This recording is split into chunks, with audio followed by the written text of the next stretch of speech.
Hi, HRN listeners. We're celebrating our 15th anniversary, and we have a really fun campaign and an ask for you. This 15th anniversary tour is aiming to bring you closer to unique food and music experiences in some of the most exciting cities in America. All the while, we're raising funds to support our work empowering the next generation of food system storytellers through our fellowship programs. Here's how it works. Donate to HRN and be entered into a raffle in the city of your choice to win a dinner for two at a noteworthy restaurant and tickets for two to a concert at a prominent local venue. We have incredible partners in New York, Los Angeles, Philadelphia, Nashville, Las Vegas, Charleston, Asheville, and Ardmore, Pennsylvania, who have donated a meal for two and two tickets to a concert of the winner's choice. And all donations help fund our fellowship programs, where we're helping to build essential workforce readiness skills and food system storytelling skills. Check out heritageradionetwork.org/15 to donate and enter to win today. That's heritageradionetwork.org/15. Thank you. Live from the heritageradionetwork.org studios in Bushwick, Brooklyn, it's Apocalypse Watch 2012 with your host, Mike Edison.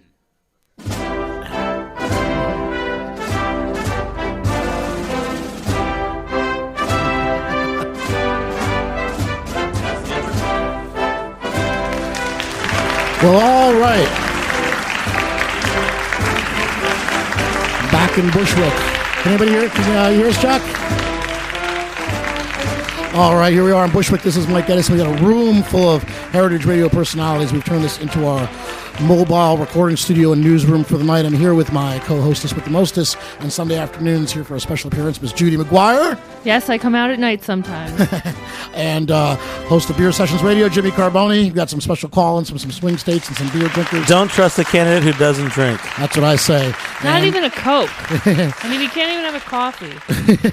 And keeping an eye on the internet is our friend Margarita Kulovich, the Twitter bitch. Kala kala, I'm very happy to be here in the middle.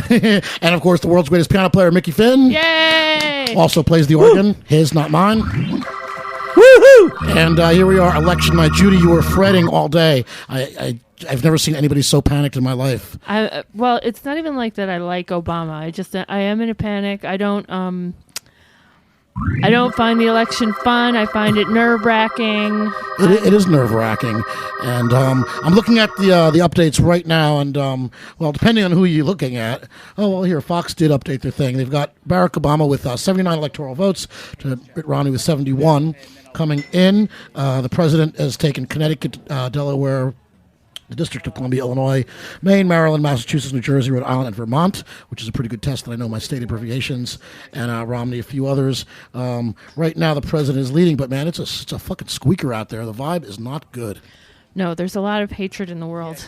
It's fucked up, right? Yeah. I was doing a radio show last night, and there were people calling in, just people trolling, making racist comments, and the topic wasn't even the election. I mean, we were talking about my new book, and people were just calling in to call the president the N-word. It was incredible. This is like a comedy show in Los Angeles.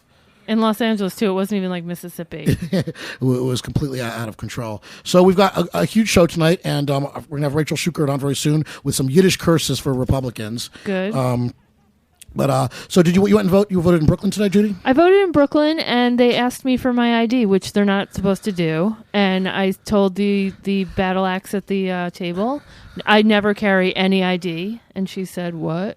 That's old school punk rock shit, because I used to not carry ID too, just on principle. I carry ID. I had a wallet full of ID. I wasn't going to give it to her. But I'm saying, not like saying I don't have to carry ID. Yeah. Because there is no national ID law, no matter what anybody thinks. No. You're not required to carry one, and you're not supposed to show one or have to. Yeah, well, she did that to me at the primary, too. And same woman. I knocked her down to size then, too. She's probably like 87 or so. She probably just wanted my ID because she couldn't hear my name as I said it. You don't want to get on the wrong side of Judy McGuire, especially. Right. I don't care how old you are. Especially on voting day. There were some people who were pretty tweaked. I don't think there are any shenanigans going on where I was. In Kips Bay, the tiny little hamlet of Kips Bay in Manhattan. But the second a voting machine spit out, the scanning machines, and it didn't take one the first time, some crazy old left-winger who really belongs to the Upper West Side started screaming foul. And she immediately was like dialing every number, to complain to the Federal Election Board. I was like, hey, the machine didn't work. It went in again and it worked the second time, but man. I don't like these machines. No. Jimmy, did you go on the scanner machine too? I took my daughter this morning, and she was disappointed they didn't have the old school, I like those. You're in the East Village, right? She's like, you don't have to do anything. This is boring. I want to pull the handle. Yeah. You're in the East Village, right, Jimmy? I'm in the East Village. It's actually the fourth year that I haven't been able to vote. I go in, and every time they say I'm not on the register, and I have to file like an affidavit, handwritten ballot. Yeah, they did that to my every neighbor, year I too. re-register, and it's happened 4 years in a row. Yeah, it's nuts. I remember one year my first year when I was 18, I was so excited to vote, and I went in. You want to pull that lever. Yeah. It's like the first time I'd been in a booth by myself and actually had something productive to do. They do say with the scanning, I mean, it's like an SAT test. There's a paper trail. Things are scanned, so they're gathered quickly, data, And already there was evidence, evidence. Someone took a YouTube video with their phone of a machine that wasn't calibrated properly in Pennsylvania. Guy pushed Romney, it said no. Guy pushed Obama, it said no Romney. Like right away. We hear this all the time. No, and of course, who owns these machines? We're always hearing that it's some like crazy right wing, Right. Some of Ronnie's children own these machines. I mean, who's making these fucking things? It's a little hectic out there. With a 10-year-old, I was telling her that the democracy is fragile because it's little things like getting voter turnout that makes a difference between who wins. Yeah. And if little things like if you're old and you go somewhere and the polling location's been changed, you probably won't go to that next location. Or if someone like myself who keeps turning up and I'm not on the registry, even though I've registered to vote, these are little things that can chip away at that 5% of people who might want to vote. Well, everything, and it's always been intimidation. I mean, it's really crazy, and that's always why I don't understand. It's not even the candidate, Romney, who's just a horrible guy to begin with, but the party itself is so heinous, so venal, so hate-filled, and so guilty of dirty tricks and stopping people from voting and intimidation and all sorts of stuff. And this isn't just like left-wing, paranoia. This is, it's demonstrable fact. These are dirty trick artists. These are the people that brought you Watergate. That's the only way they can win. If 10% of the people are rich and voting Republican, how do they get a majority in any election? Well, it used to be all they do is like park, some fat pig with his cop car out in front of the polling place in Florida, tapping his baton into his hands, and that would be enough to scare away 10% of the electorate that they needed. Well, now Fox News is saying what Spiro was watching the Black Panthers are intimidating white voters. First story of the day. Frightening. It was like the S1Ws. It was like Professor Griff was out there scaring them all away. Hey, I think we got Rachel Schuker on the phone.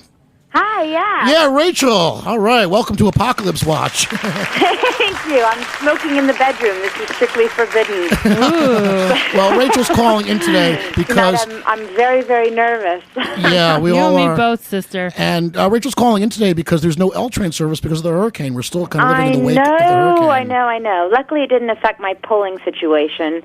I got to stand in my polling place behind a very nice old Jewish lady named Ruth, who was like, "This is terrible. I've never seen it like this. It's so busy. Do you want a lifesaver?" I ate her lifesaver, which has been life-saved since the Carter administration. It was weirdly soft. But to not eat it would have been an insult to her and 4 generations of her family. Yeah. This is an heirloom lifesaver. It was wintergreen, but it didn't make a spark. So Rachel, you're kind of a superstar this season with your Yiddish curses for Republicans. Oh, thank you. Yes, it really kind of took off this year. We weren't expecting it, Ben and I. Ben's not going to be on the phone because apparently his speakerphone isn't going to work very well, so it's just me. I'm sorry. But Ben being your husband that we never see. the mysterious husband. Ben is my unseen husband. I know, he's like the Maris. He's like the Maris Crane. I have talked to him on the phone now. Of my life. But yeah, he does exist, and we had come up with it, together in our bathroom when he was shaving one morning, and I was bitching about various Republican relatives, and I was like, what is going to happen? What is going to happen to them? What do we have to say to them to make them realize that this is terrible? And then all the things I kept coming up with sounded like these curses, these sort of Yiddish curses, like you should have stomach problems, then figure out it's all because of what, it's just these, it's all based on what you do, and I'm sorry, I'm on my, 3rd vodka. I can't even tell you how fucking nervous I am. So what is this thing with like the Jews going Republican? We've got Sarah Lee. Nothing will make the Jews go Republican. Okay. Every year we hear these things about how this is the year that the Jews are finally assimilated assholes enough to go Republican, and then every year they can't make themselves do it. This is a byproduct of the diaspora. Is that what you're saying? From my father, Marty Schukert. Oh man, is Marty voting GOP? What'd you say? Your parents are Democrats, right, Rachel? My parents are Democrats. Because yeah. I saw you kvetching on Twitter that you wish you had a Republican parent so you could write them a touching I wish I letter. had a Republican parent that I could write a moving letter to. Yes. Well, I tried. Like an incredibly guilt-filled letter, like, "What if I was raped? You want me to have that baby? You want that to be your grandchild?" Hey, I almost came out of the closet and told my mother I was gay yesterday just to switch her vote. I don't know if it would have worked with you, Mike. I'd suck a dick for Obama. I would totally suck a dick for Obama. Yeah, I know. I might have gotten away with it like maybe 10 years ago. Nothing is more important than turning both Israel and Iran into a smoking crater by 2015. Well, I mean, the fucked up thing is like, how do you tell my mom anyway was a teacher, a Jewish woman, so she's a part of 3 groups that should never vote Republican. I know, a school teacher to vote for like the anti-science ticket. Of what? She's what does she teach? Well, she was an elementary school teacher. She taught people how to read. Pretty responsible position. They're okay with elementary school. They just don't want any of us to get an education beyond that. Yeah, well, I don't know if she was teaching creationism or what goes on. I mean, no, my yeah, mom's a good as soon as you teacher, don't believe that dinosaurs could talk, you're kind of lost at the Republican Party. Man, it's just crazy stuff out there. But I just want to say to her, it's like, you're complicit. I get it. I'm not necessarily in love with the president. I don't like the economy either. But I'm not voting for a bunch of hate-filled, gay-bashing thugs, period. It's Correct. not happening. And I also don't blame the president for the economy. The economy has gotten better under his watch, It was a huge problem. It's really a problem that has been intrinsic for about 30 years. I feel like Clinton staunched the bleeding on the economy a little bit, And I also think that Clinton benefited, and we all benefited from the internet coming and bringing in all, we had like a major new industry enter the economy basically just in time to kind of save us a little bit from the Reagan and Bush policies. And then the second Bush did everything he could do to turn it back. And, and now Obama has been cleaning it up with tremendous obstructionism. I mean, it's like he had to just, I used to live in Holland, and I feel like it's a good analogy. Like, he put his finger in the dike, and he like kept it off from flooding. Spiro but they're looked up yelling and at him said because his finger got wet. Do you know what I mean? Well, I was thinking about Clinton earlier today, and Clinton was the guy who pushed the Defensive Marriage Act through, too, though, right? He did. And Clinton was don't ask, don't tell. Which is one of his most shameful moments, I think. Do you think this is part of a larger conspiracy so that the black guy could come in later and turn it back?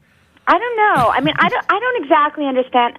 I was a little too young, honestly, during the Clinton administration to have, like, I couldn't vote. I didn't have any, like... No, Judy. No. Oh, young Rachel. But I remember when the Defensive Marriage Act came through, and I remember, feeling like it was really unfair in a deep way. But I also think that it's incredible the way that just all of these issues of marriage equality have become so elemental in such a relatively short period of time. Do you know what I mean? Mm-hmm. That I feel like that, if nothing else is an indication of that, it's that Americans really do believe in fairness. The fact that, like, something that was unthinkable 15 years ago is now suddenly something that a majority of the country supports is pretty amazing. Yeah, even my old Catholic dad supports it.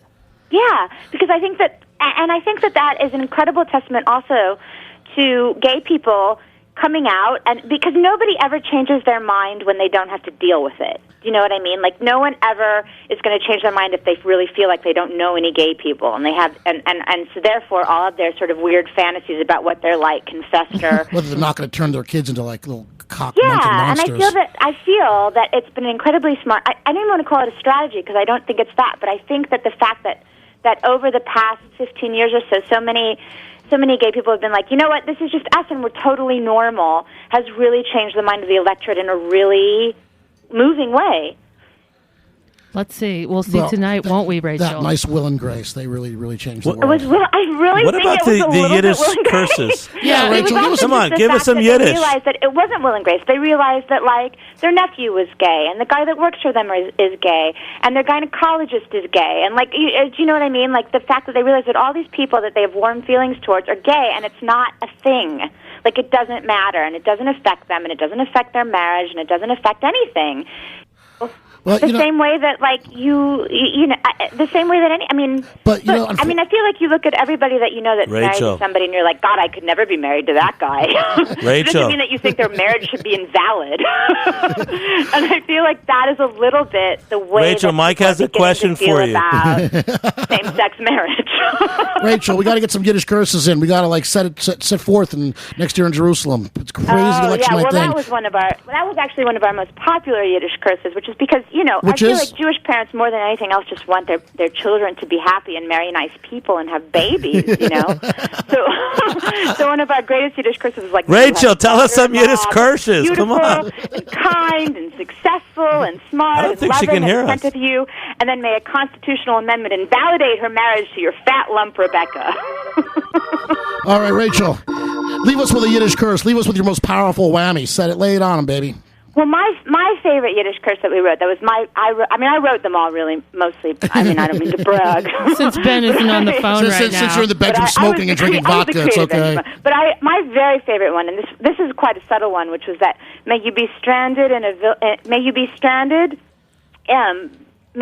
behind enemy lines in a village of Palestinians, and may you be treated only with dignity, kindness, and respect.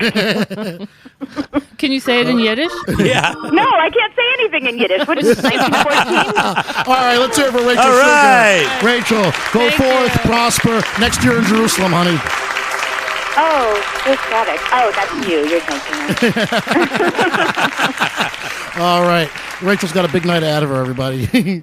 So, hey, we got a phone call we got coming in, Jack. What's going on? That's the applause. Here I am. That's the applause. Hey guys. You got a phone call coming Good in? to hear from you. We've got a call for Jimmy Carboni. Oh. All right. Before we hit Jimmy, can we check in with Margarita and see what's happening on the news feed? Let's check in with the real world. Now, reporting live from the HeritageRadioNetwork.org newsroom, it's Margarita Kulovich, the Twitter bitch. Michael, I have nostalgia for old country. I have no internet, and I want some transparency. I come here for a reason. I don't know what to tell you. Although I read somewhere that Sexy Man Anderson Cooper say Obama winning in nice states. You know what Barack mean in Russian? I mean, big piece of meat. All right, who do we got on the phone for Jimmy? Thank you, Margarita. We'll be hearing a lot more from Margarita as the night goes on. What's going on, Jimmy?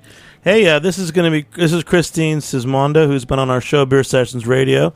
She wrote a great book about politics and bar culture. And I will say that in the old days, you would go into a bar, people would have political meetings, and later on maybe they would buy a round of drinks, and you might want to vote for them. So there's a lot of history. And Christine Sismondo from Toronto. How are you, Christine? Good, thanks. How are you? Great. You have anything to say about the history of bar culture and how it relates to elections? I think that, Yes, the way that I see it, we wouldn't really even have the country that we have right now without bars.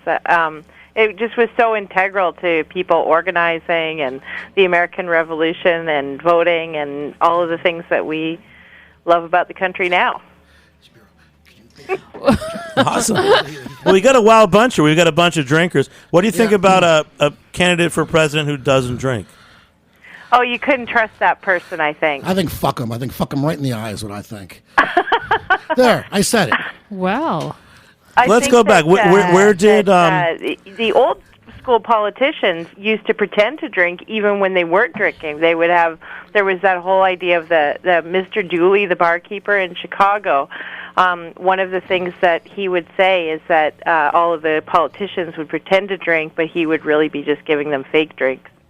I mean, that sounds like a sound thing to do. So you're not drunk in front of people. But then we had George Bush, who was the alcoholic, recovering alcoholic, who nearly choked to death on a pretzel. Jimmy Carter had a dry White House too. Oh yeah, he did, didn't he? But he did. But Jimmy Laura Carter drank. passed the law that homebrewing was legal, which led to our great craft beer industry. So. All right. You also had the Allman Brothers play on the lawn. So, But Christine, how about a few more anecdotes from you? From the end of his presidency, drinking a Pisco Sour in Peru, so I think he did fall off the wagon towards the end for sure. Is that W that we're talking about? Yeah. Oh, wow. He seemed pretty fucked up the whole time, if you ask me. Well, yeah, he what was it? When we talk to Julie Mason later, she can talk more about Bush because she covered his White House. But yeah, Laura still enjoyed a cigarette and a cocktail quite regularly, from what I understood. A cigarette, too. Wow, that's crazy. I mean, the standard wisdom is that smart people do not discuss politics or religion in bars, right? But how often does that work? It's the first thing that always comes Maybe up. like 1.5 drinks, it'll work. So, Kristen, tell us a little bit. So, in the book that we know you as, what's the book that you wrote recently about taverns? America Walks Into a Bar. And the whole first part of that was about how important taverns were to the origins of American independence, right? Give us just a little more background about that. People used to always talk about politics and religion in bars. I mean, people used to, if the church was too cold or the meeting house was too cold, people would just have their services in the tavern sometimes too. And the same holds true for all political meetings. That that the tavern was often the most sort of comfortable place in town, so people would just go there for anything. And then later, you said that in the late 1800s, it was people. The original idea was that the popular vote came from meeting in public and being able to drink together. In the 1800s, you're saying that the powers that be were against that as other immigrant groups came in, like Irish and Germans. We'll give you the floor to talk a little bit because you really have a lot to say about it. Well, you start to see people really coming down on the saloon and really coming down on politics in the saloon around that time, around the time that immigrants start doing the same things that, the previous group of immigrants were doing before. And so you start to see when the Irish and German communities are coming in and some Eastern Europeans, and they're using saloons for political rallies themselves, that it starts to become more and more unpopular. Well, we got some breaking news here. I just want to keep everybody up to date on the electoral count. Romney wins Kentucky. That's 8 electoral votes. Obama wins Massachusetts. 2012. Yeah, Judy, it's happening. According to CNN, it's 64 electoral votes for Mr. Obama and 56 for Romney right now. But who the fuck even knows what that really means? It's such a crazy system, you know. By the way, heritageradionetwork.org does not officially endorse any candidate. That's right. Because you're nonprofits and you don't want to lose that status. That's right. Just like, if I keep forgetting, I think I'm in my local tavern, my 501c tavern. We are drinking beer. Well, that's what I wanted to ask you, Mike. What is your drink of choice tonight? Tonight, I'm drinking Budweiser, red, white, and blue cans for me. And what's that little flask? I started in the shower with the red, white, and blue cans this morning. So I really liked what Budweiser did for the hurricane victims. They cleared one of their tap lines and started canning water. I thought that I told Spiro that almost makes me want to have a Bud, but not. But Mike, you have a little flask. This is my flask from our friends at electricliterature.com, and this is a Breckenridge bourbon that I'm drinking from Colorado, in fact. And maybe when we get to Colorado a little later in the show, it's a brewery that's also making booze. That's right. We're going to be talking about the Colorado Marijuana Initiative. We got a lot of stuff on the docket tonight. So hey, thanks for calling in. This is awesome, and tell everybody else where we can find you and find out your awesome book and learn about taverns, please. It's on Amazon.com, and it's called America Walks Into a Bar, and thanks for having me. All right. Well, America Walks Into a Bar. That's a story of our life, isn't it, Judy McGuire? Pretty much. Thanks, Christine. All right. Well, I don't really know. I'm trying to parse, these electoral votes is like reading tea leaves. I mean, who the hell really knows? And I personally am very offended that Ohio is going to be making the decision allegedly, because not that I don't love my friends from Ohio, but, it just says to me that I don't matter. That no one worked for my vote. No one gave a fuck about what I did when I walked into the polling station. And it was okay to come here for a $10,000 a plate dinner, but not okay to come here and try to win my vote because it was taken for granted that I was going to vote for the blue ticket. I guess so. I mean, I don't really know much good that's come out of Ohio. What is that like? Don't they have like little Buckeye candies or something? Cleveland Rocks. Whatever. Oh yeah. But when will we get the results from Ohio? Boy, let's see. This I'd map say next Ohio, month, probably. Yeah. March. Let's hope that doesn't happen again. They put that creepy little patch in the. I'll tell you what. Why? We're going to call it coming in from Julie Mason, who is our friend, who was part of the presidential press pool, and she's a super VIP at Sirius Radio these days. We'll wait for. Hey, George, we got a great bit from George Carlin about presidential elections. Why don't you cue that up? And while we're looking at the news, again, this is Apocalypse Watch 2012. I'm Mike Edison. I'm here with Judy McGuire, Jimmy Carboni, Margarita Kulovich, the Twitter bitch, and the world's greatest organ player. Mr. Mickey Finn. We got lots of songs coming up, comedy, and you got the George Carlin bit queued up? Let's take a listen to this for a second, and we'll be back in a minute. Now, there's one thing you might have noticed I don't complain about. Politicians. Everybody complains about politicians. Everybody says they suck. Yeah! Well, where do people think these politicians come from? They don't fall out of the sky. They don't pass through a membrane from another reality. They come from American parents and American families, American homes, American schools, American churches, American businesses, and American universities, and they're elected by American citizens. This is the best we can do, folks. This is what we have to offer. It's what our system produces. Garbage in, garbage out. If you have selfish, ignorant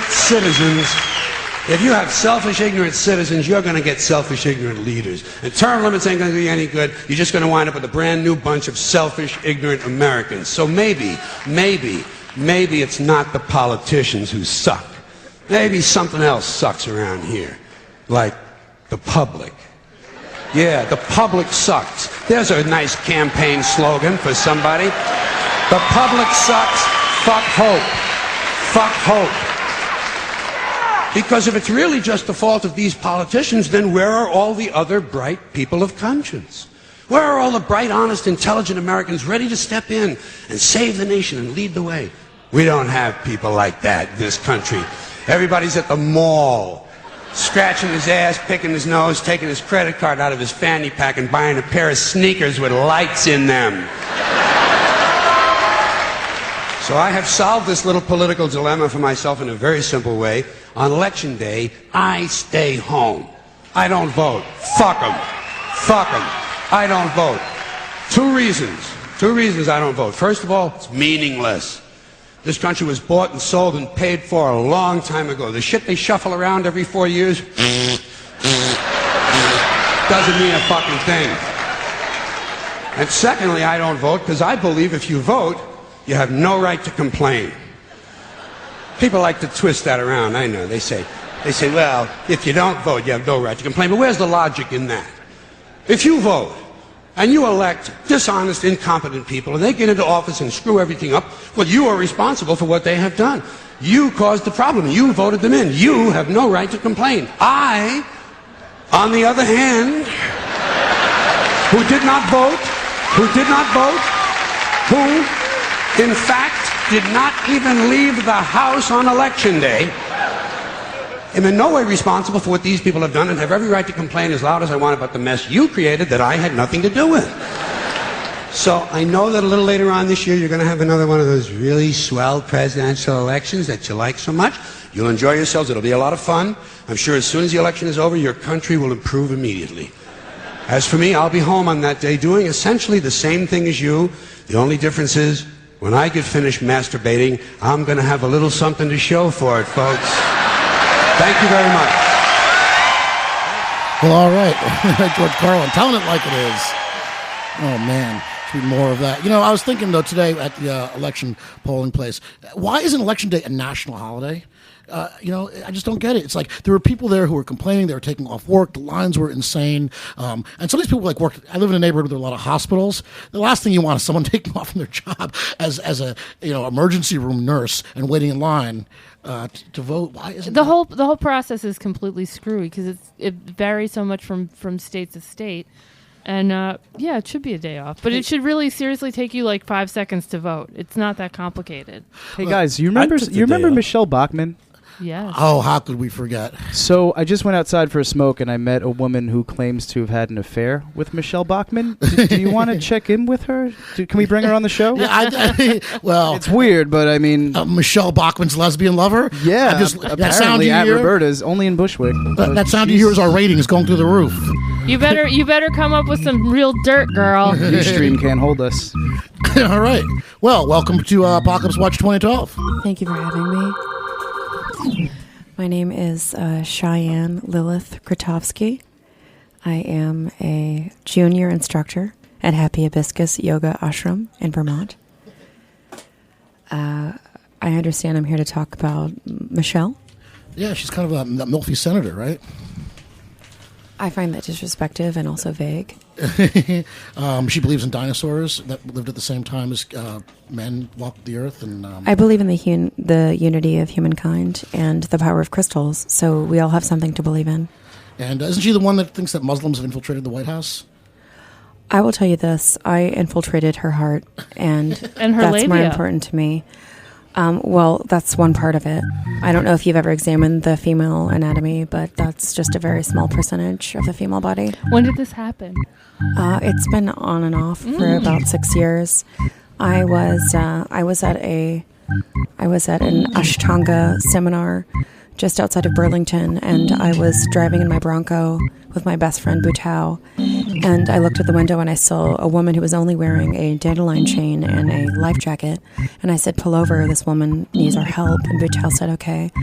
And I invited her into the Bronco. I said, "Madam, where do you need to go?" And she said, "I don't know. I've been wandering for days. I was here for a political convention." I said, "Oh, a politician?" She said, "Yes." I said, "What is your name?" And she simply said, "Michelle." And as it turned out, she had taken a lethal combination of Quaaludes and Diet Dr. Pepper and seemed very confused at her whereabouts. We became friends. I took her to the iguana sanctuary where I volunteer. One thing led to another, and we were petting each other in the back of the Bronco. So we can assume you'll be voting Republican this year. I do not vote, as I have a bit of a record involving an incident at a 7-Eleven in 2002. But if I were to vote, I would be voting Republican, yes.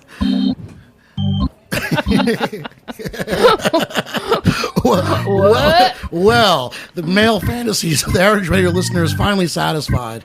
I know at least one guy who said, "I'd vote for her because she's hot," which gives you an indication of the intellect of the electorate at large. I would like to interject there and tell you she has nipples the size of dinner plates. So I don't know if that... Are they sensitive? Abs, they're incredibly sensitive to the touch. Does she shave?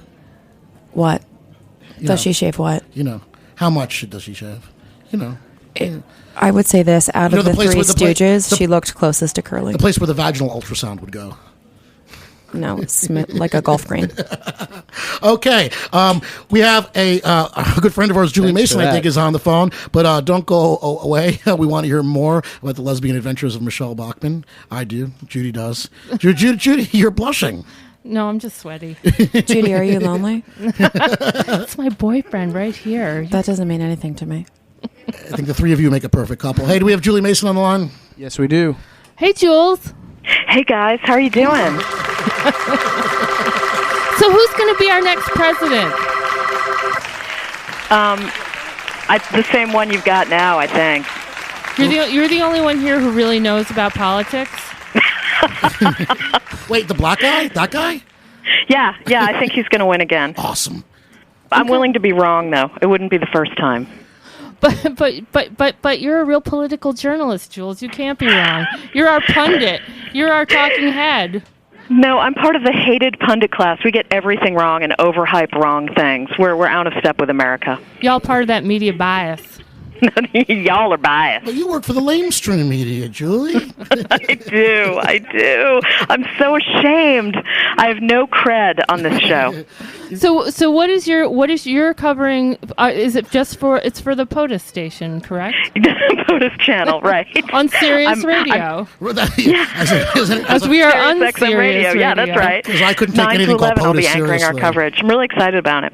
What will this entail? Looking at the updates, talking to people?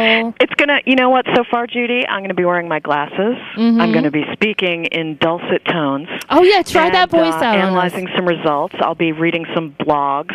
The usual BS. Use your talking to the voter tone for me, please.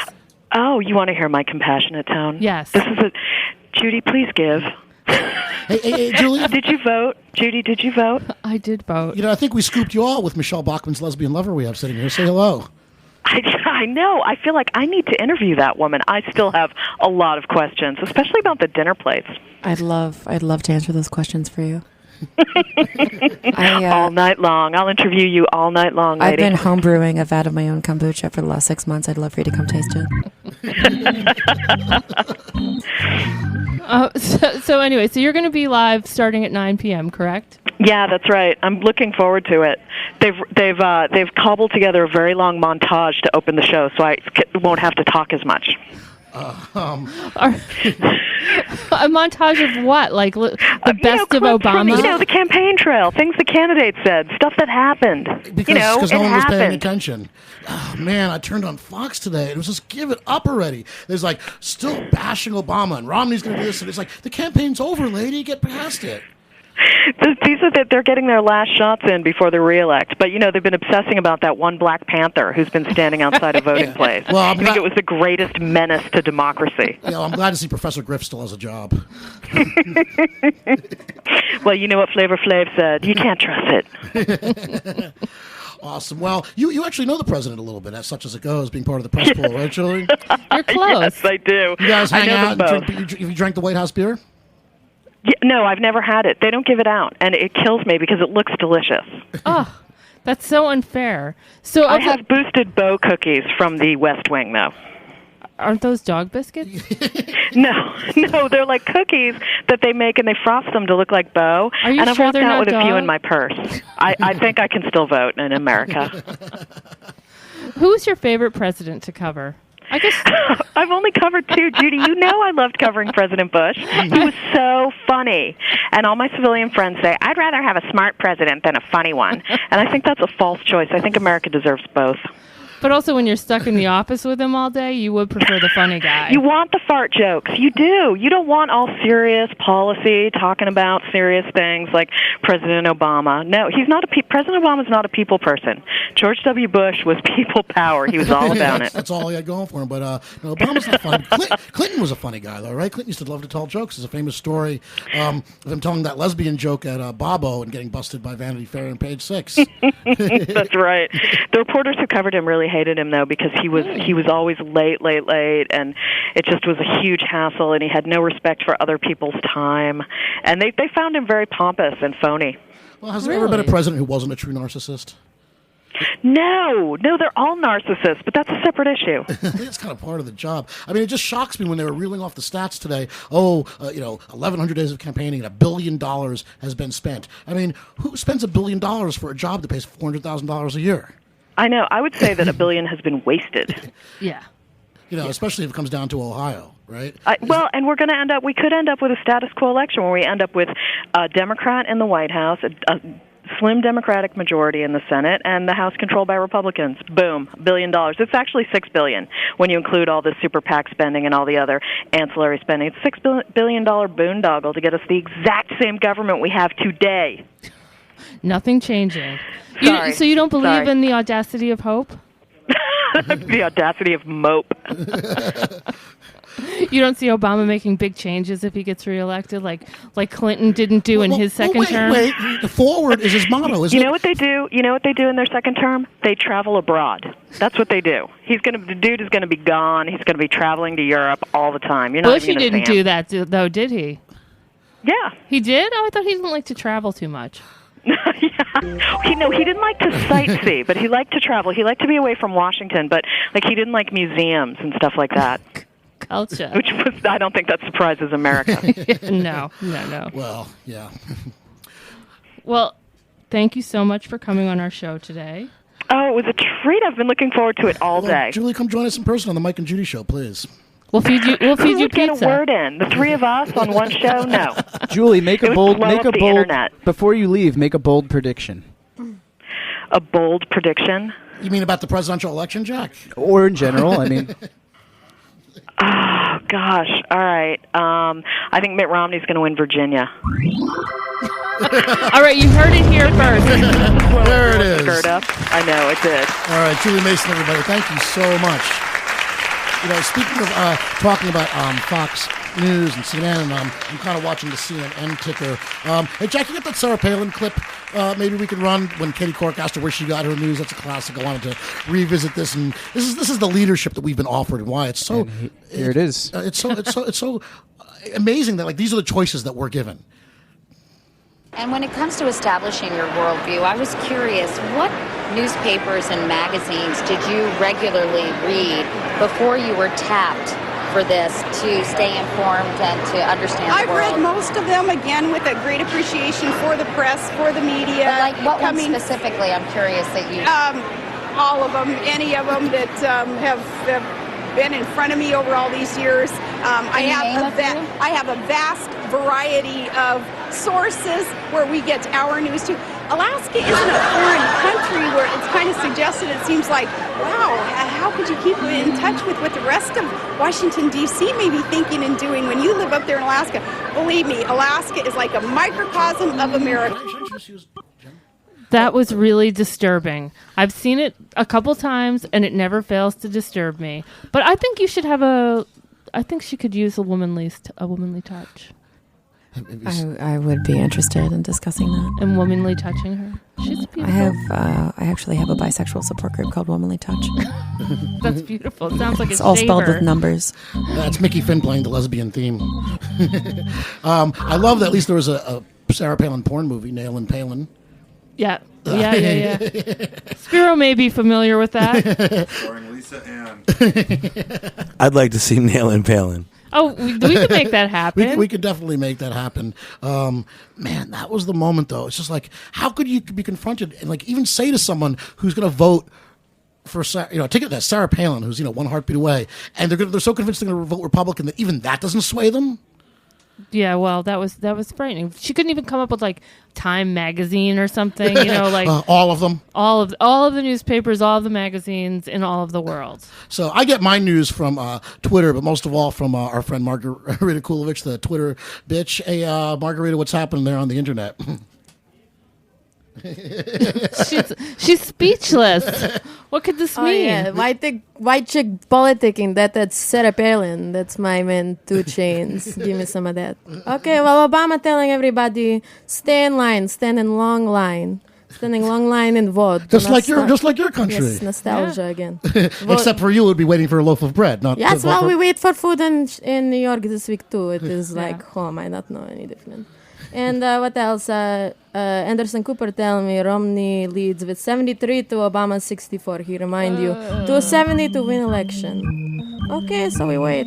Another voting machine awards Obama votes to Romney. Funny how voting machine never malfunctioned the other way around, say Dan Savage, sexy man in Seattle, Washington.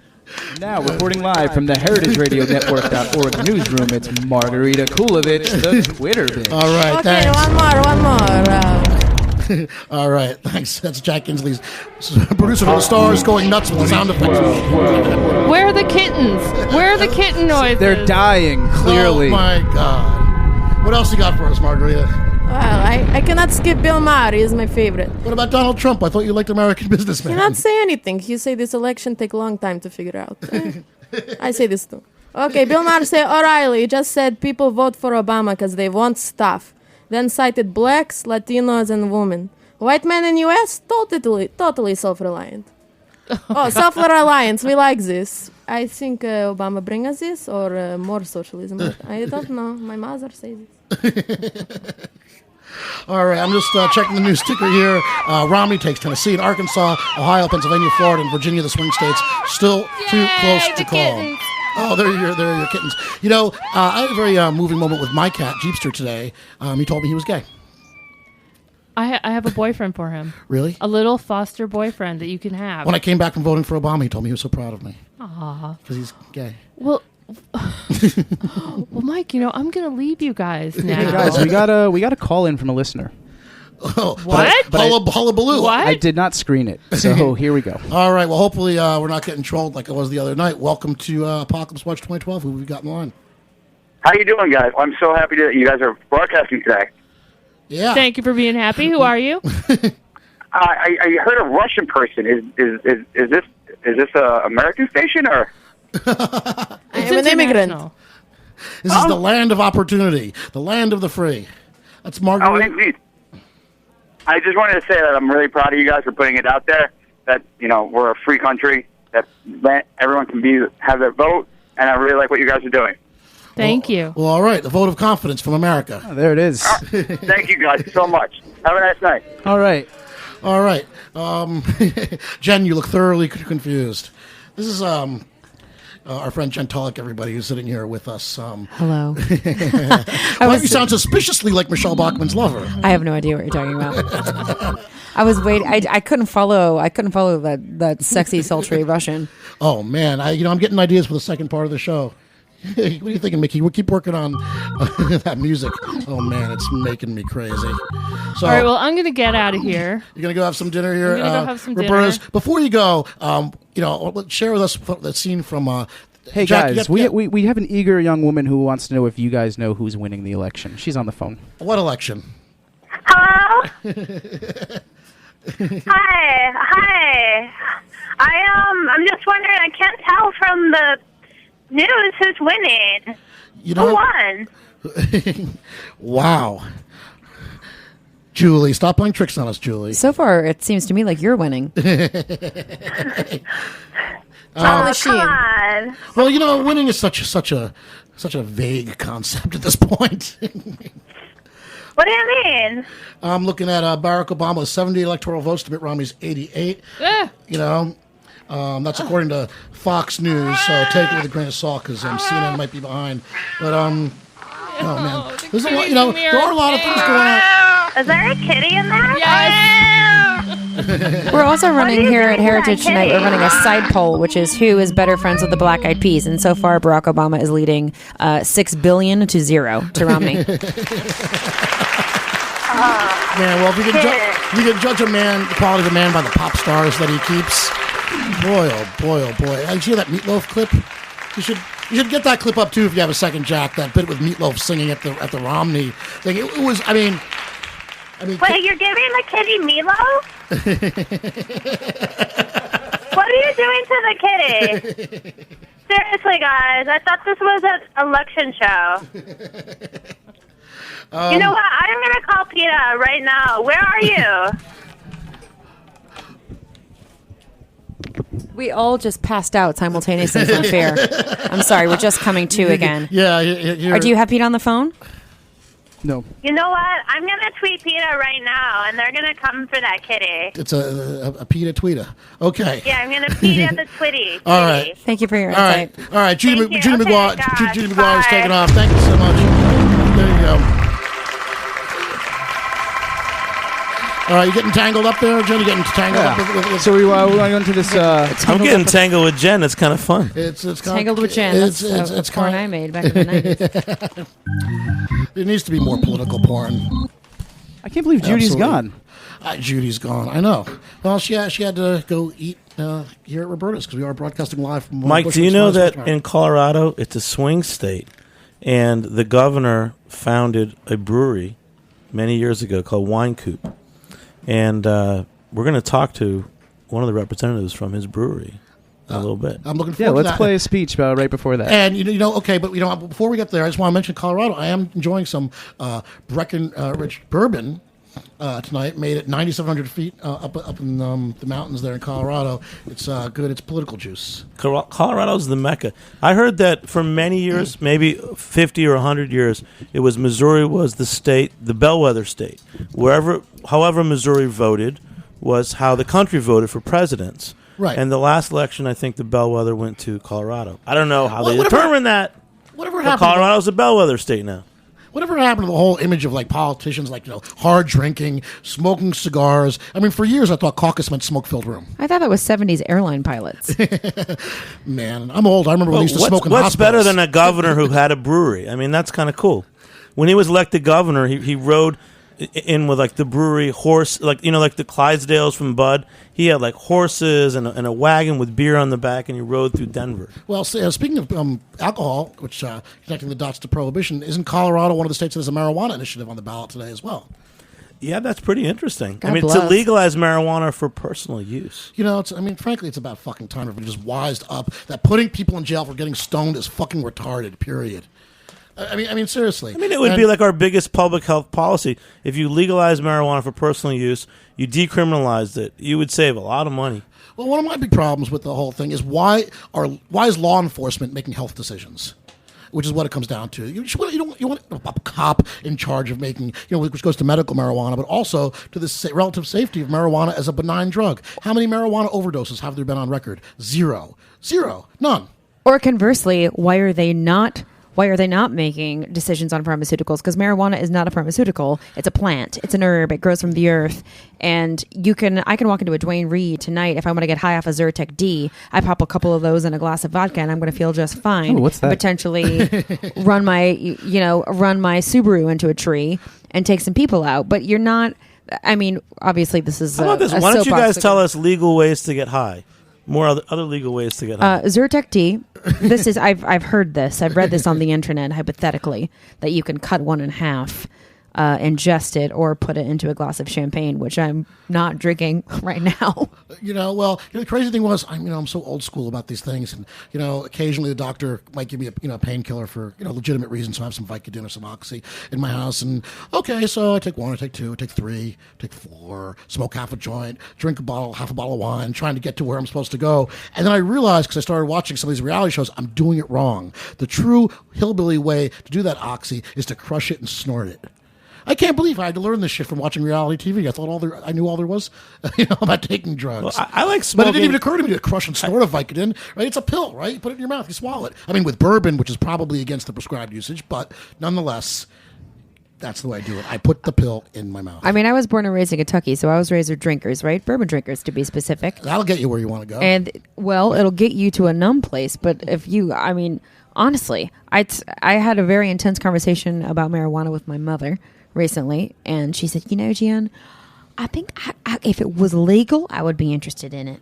And I was like, Mom, drinking is legal, yes. Drinking a bottle of half a Pinot Grigio and hopping on the piano to play show tunes, which you and I have in common, me and my mom, shouldn't be legal because that only ends in tears. And in all seriousness, it ended in a really intense conversation about the legalization of pharmaceuticals and drugs and what we deem a drug and the FDA and how we, police things in this country. My father's a policeman. And the show tunes are gay. Yeah. My dad caught my brother smoking pot one time. Actually, when I say he caught him, it wasn't in a basement. My brother was smoking pot in a public park, and my dad happened to be the cop that was called to arrest him. How embarrassing. It was great. Are you kidding me? The first time I ever met Jen Tulloch, we were smoking pot. I mean, should I say that? Say it. Come on. That was Joe. That wasn't me. Hi, Joe. Jack. That was Joe. Hiding behind the But producer's speaking veil of things again. that should be illegal, I think this should be illegal. I'm going to play something I think should be illegal. I have never been in any political agenda in my life. But I think that in 2012, this is the most important election in the history of the United States. You guys can't tell who it is yet, but you'll find out. I know what's I want you to know that there is one man who will stand tall in this country and fight the storm and bring the United States back to what it should be. Governor Mitt Romney! Oh, my God.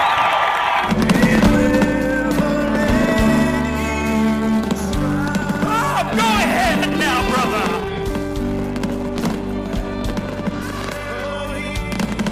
How many times did I need you to hold me, Mitt?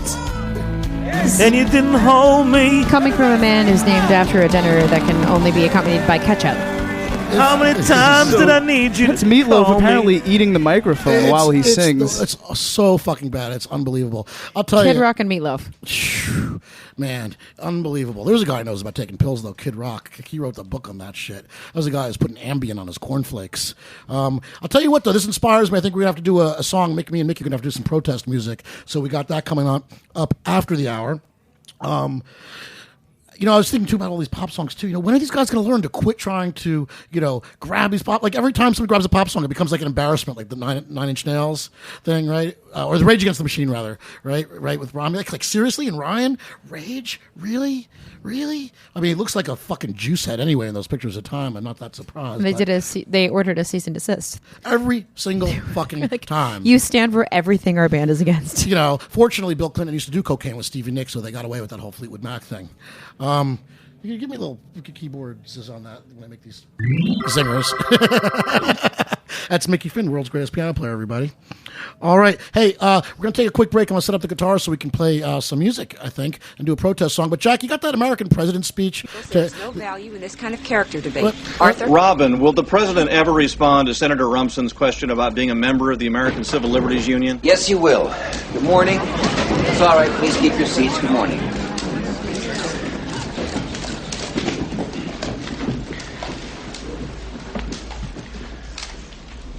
For the last couple of months, Senator Rumson has suggested that being president of this country was to a certain extent about character. And although I've not been willing to engage in his attacks on me, I've been here 3 years and 3 days. And I can tell you without hesitation, being president of this country is entirely about character. For the record, yes, I am a card-carrying member of the ACLU, but the more important question is, why aren't you, Bob? Now, this is an organization whose sole purpose is to defend the Bill of Rights, so it naturally begs the question, why would a senator, his party's most powerful spokesman and a candidate for president, choose to reject upholding the Constitution?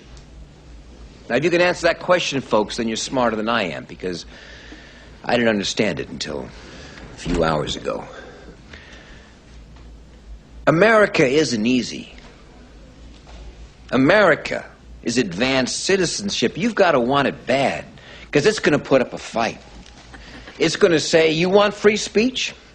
Let's see you acknowledge a man whose words make your blood boil, who's standing center stage and advocating at the top of his lungs that which you would spend a lifetime opposing at the top of yours. You want to claim this land as the land of the free? Then the symbol of your country cannot just be a flag. The symbol also has to be one of its citizens exercising his right to burn that flag in protest. Now show me that. Defend that. Celebrate that in your classrooms. Then you can stand up and sing about the land of the free. I've known Bob Rumson for years, and I've been operating under the assumption that the reason Bob devotes so much time and energy to shouting at the rain was that he simply didn't get it. Well, I was wrong. Bob's problem isn't that he doesn't get it. Bob's problem is that he can't sell it. We have serious problems to solve, and we need serious people to solve them. And whatever your particular problem is, I promise you, Bob Rumson is not the least bit interested in solving it. He is interested in two things, and two things only: making you afraid of it and telling you who's to blame for it. That, ladies and gentlemen, is how you win elections. You gather a group of middle-aged, middle-class, middle-income voters who remember with longing an easier time, and you talk to them about family and American values and character.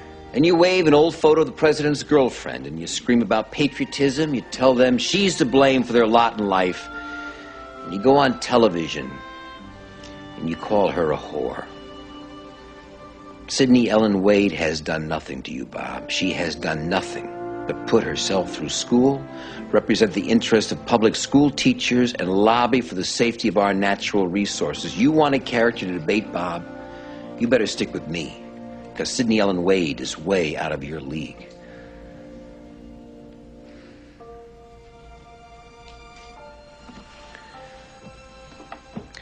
I've loved two women in my life.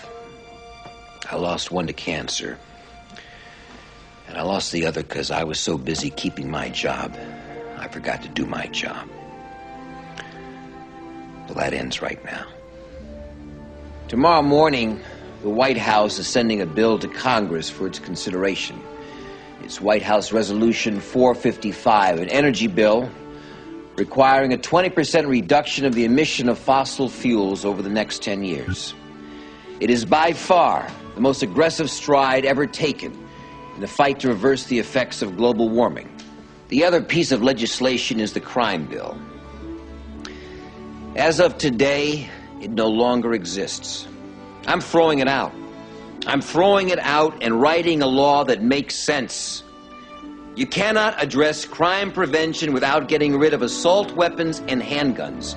I consider them a threat to national security, and I will go door to door if I have to, but I'm going to convince Americans that I'm right, and I'm going to get the guns. We've got serious problems, and we need serious people. And if you want to talk about character, Bob, you better come at me with more than a burning flag and a membership card. If you want to talk about character and American values, fine. Just tell me where and when, and I'll show up. This is a time for serious people, Bob, and your 15 minutes are up. My name is Andrew Shepard, and I am the president.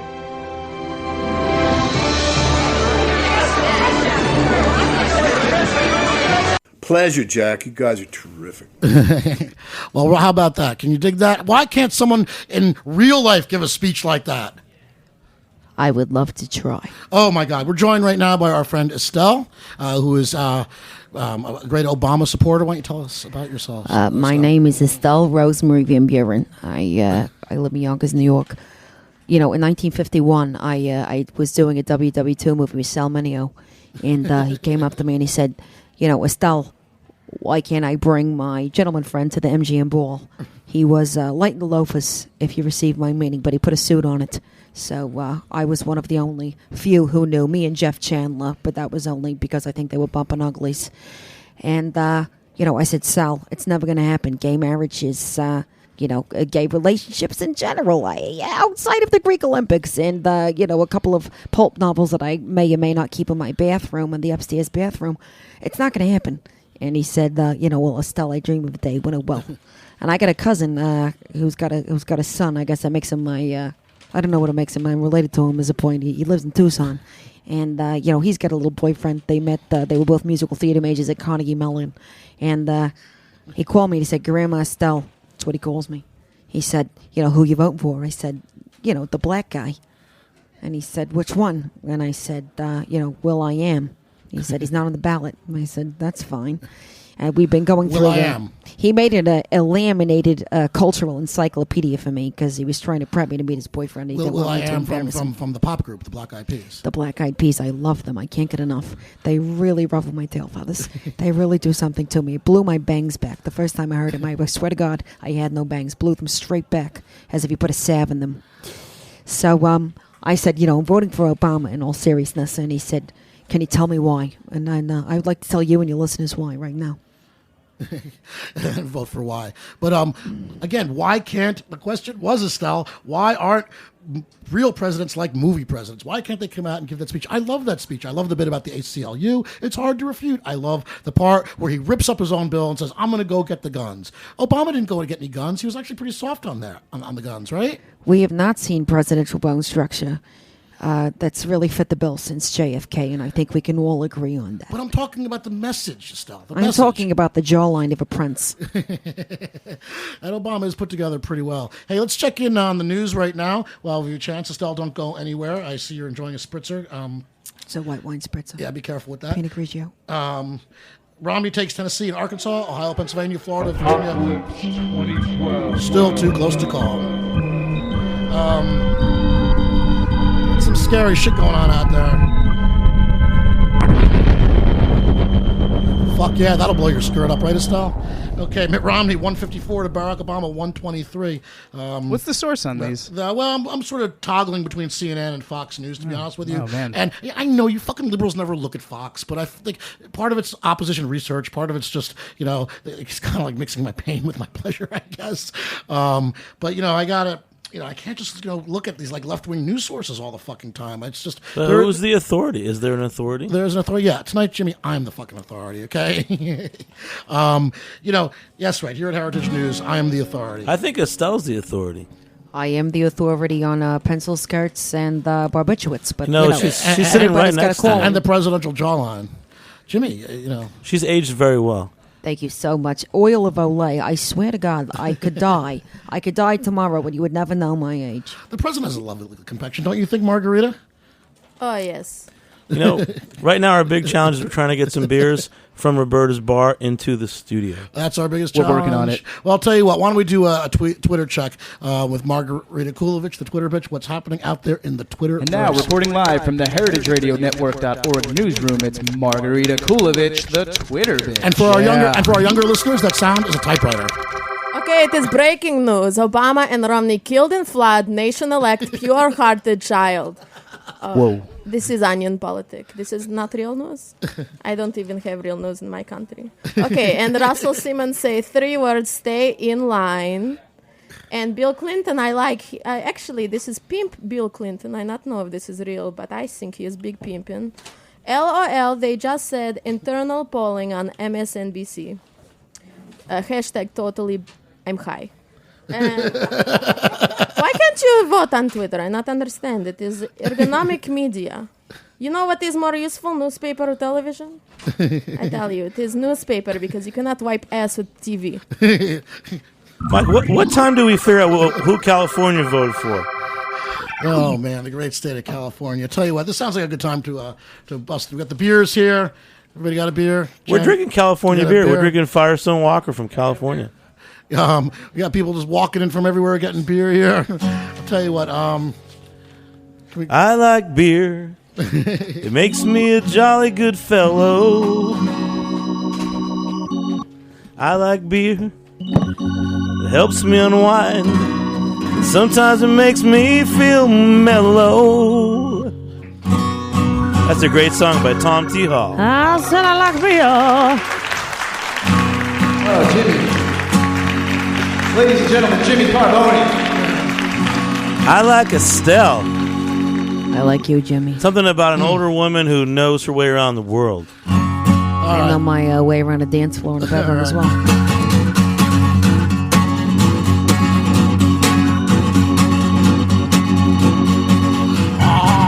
Oh, yeah. What's the matter now?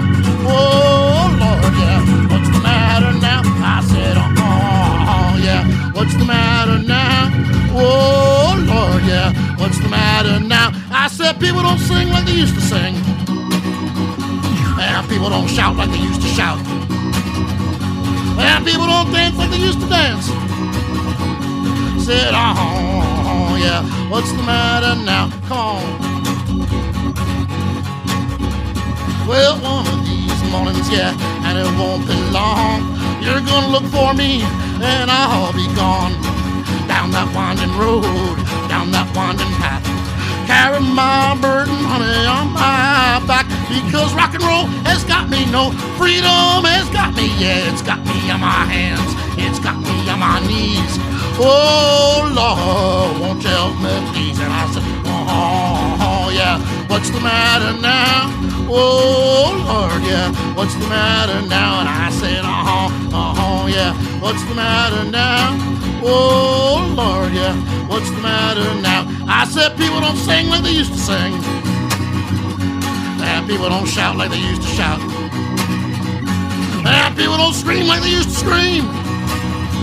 I said, oh, yeah, what's the matter now? All right, bringing it back. Woo-hoo. Keeping that Clubhouse Greenwich Village spirit alive right here on Heritage Radio. It is the Apocalypse Watch. You missed it. Hey, I got Joe Bastianich on the line. Oh, rock and roll. Hey, Joe. Hey, what's up, Sharky? Hey, man, we're swinging pretty hard here. What's going on? Where are you calling from?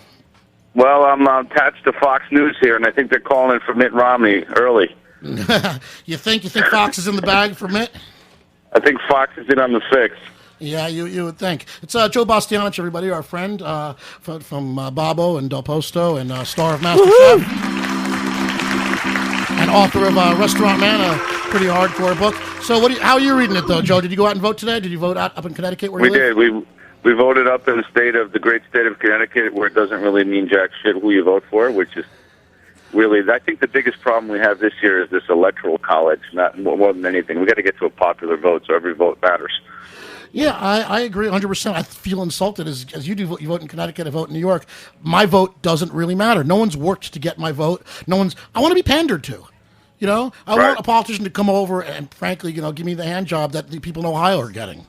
Exactly, and then it's like on the rest of the ballots, a bunch of senators and representatives and officials I've never heard for. So just vote for people with Italian names. Doesn't matter if they're Democrats or Republicans. Yeah, how do you like the younger Cuomo, the current governor of New York? Speaking of Italian scions, Governor Cuomo. Yeah, he did a good job handling the Sandy situation. Yeah, I think everybody did. It seems to me, mostly by and large. I know a lot of people are still without power, but it seems to me that this disaster was handled pretty well overall. How about that guy, Michael Brown, right? Brownie? Remember him from FEMA fame? Who actually criticized Obama for responding too soon. I thought it was an Onion newspaper, from the Onion. I thought it was a send-up, and he actually criticized him for being too soon. It's like accusing the Rolling Stones of playing one too many songs at a concert. So what's going on in restaurant world, Joe? How's this hurricane affected you guys, and how's? I think the elections generally suck for restaurant business because people stay home and don't go out to eat. So nothing we can do about that. Democracy has to take its course. Do you think Mitt Romney election is going to help or hurt your business? I mean, are you going to be able to feel it on the ground in New York City? What, if Mitt Romney wins? Yeah, the white guy. The white guy, yeah. I don't know. I think that maybe we'll have better business in our steakhouses, and less. I think that the Republican kind of restaurants will do better. Steakhouses and what else? What's a Republican burger Scotch restaurants? bars. And like our more liberal restaurants will probably suffer, like our Spanish tapas restaurants and wine bars. Understood. You know that the restaurants also have political orientations. Well, how about your restaurants? How would you qualify something like Del Posto, the opulence of Del Posto? I think it's qualified more by food group than political leaning. So the Republicans like certain kind of food, and Democrats like other kind of food. Well, Republicans like to kill their food. That's for sure. Like to kill it dead. Yeah, dead, overcooked beef. Yeah, why is that? That's true. The Republicans I know really are also. They don't know how to use a menu in a restaurant, something you and I talk about all the time. But I go into a restaurant with somebody who's like conservative. It's like they get sticker shock at the cocktail prices, which always kind of baffles me. But they always sort of go right to the steak and pass over all the specialties of the restaurant. Order something you can get any place. Because they really don't want to be eating, and they don't want to be there. Ultimately, they just want to be holed up in their house and try to preserve small government. So you ever think we're going to see an Italian president, Joe? Not in my lifetime. Hopefully not. We'd like to see a Jewish president. How about Bloomberg? Bloomberg for president? Well, I think a Jew needs to pass before an Italian anyway. So I'm 100% for Bloomberg for president.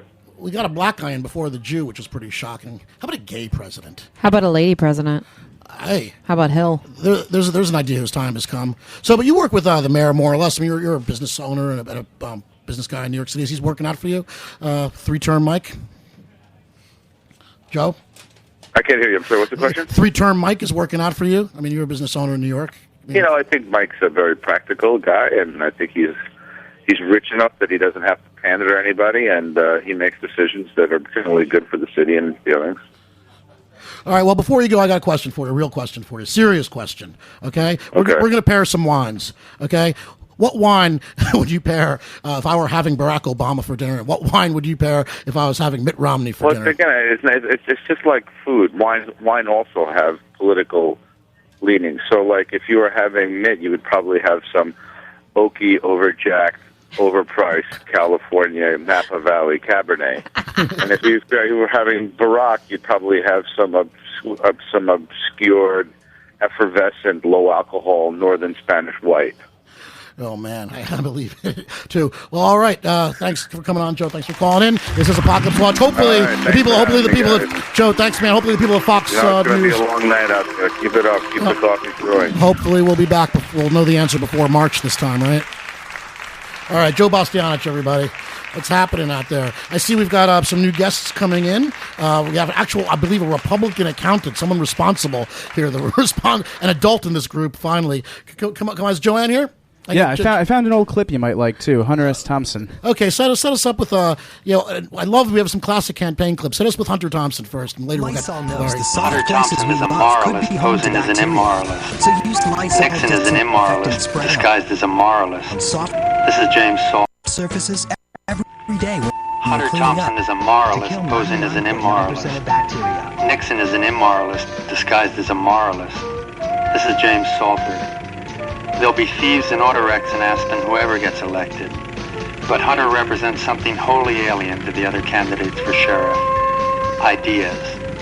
And a sympathy towards the young, generous, grass-oriented society, which is making the only serious effort to face the technological nightmare we have created. The only thing against him is he's a visionary. He wants too pure a world. Hey, what's up? Hey, holy cow. It's madness here at the Apocalypse Watch. Jimmy's about to leave, but before he goes, we got a man on the street interview. You know, it's been such a happening evening, and we didn't get in touch with our Colorado connection.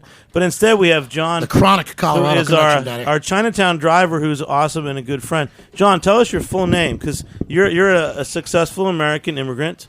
Tell us your full name. Bo Chung. What's your Chung. last name? Chung. And where were you born? I was born in China. And how long have you been working in New York City? Oh, forgot. It's been so long. Over 30 years or 20 years? Something like that. Tuesday. So you're a successful American. You mean a lot to us. We work together a lot. And what do you think about the American election process? It's okay, but you know, It's only rich people get to do what they want to do. You know? fucking capitalist America. What do you think about that, Margarita Kulovich? I vote capitalist. I am capitalist with 24-karat gold card. Yeah, I would too, but you know. Is Estelle still here? Estelle, do you want to ask a question of our friend from China who's a great American? You know, of my many main human concerns every day, it's how to get your hair to stand up like that. Is it a Hair gel? dryer. Is it a salve? Is it a just a hair company? dryer. A hair dryer. Yeah, just You plug it in and that's it. It's electronic. Just buzz it on, and then it stays like that all day, even in heavy winds. Yes. Congratulations.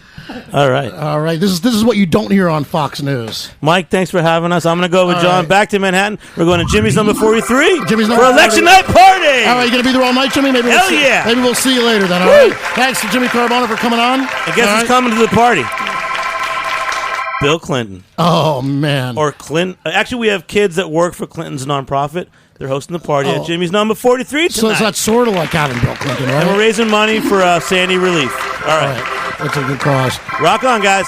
Crazy, crazy stuff. So the world still goes on no matter what we do here. The votes still keep coming in. So we have some more guests coming. Thanks, Jimmy. We got lots more guests. We have an unbelievable, actual what should be a civilized and somewhat serious debate about to happen. That's about to happen right now, yeah. But meanwhile, CNN is proclaiming that the Republican Party will retain control of the House of Representatives. You know, this is like what our friend Julie Mason was saying earlier on. You know, you spend billions of dollars to maintain the status quo. Right? That makes no sense. It's just absolutely insane to me. All right, we're settling you guys in. Things are going pretty smoothly here tonight, except for the election. All right, we're getting up, guys. You guys go out and vote today? Hell no. Did we vote? So we got Joanne Flash Fleming here and Andrew Newman. Andrew Newman, and you guys. All right, I'm so sorry. I can't hear myself, so I will scream into the mic. There you go. Okay. We got all the amenities. I like the sound of my own voice in my own ear. All right, right on. But you guys go out and vote today? Of course I voted. I don't want to throw my. I am the Republican accountant in this group. Not me. No, he doesn't vote. My son does not vote. I have learned that my vote does not. I do vote Republican because. What? Okay. Oh, I will explain. Explain why. I will explain. Bring it on. I'll explain. Oh, there we go. I didn't hear what he said, so I'm happier that I don't hear what Jack is throwing out in there. I believe in small government.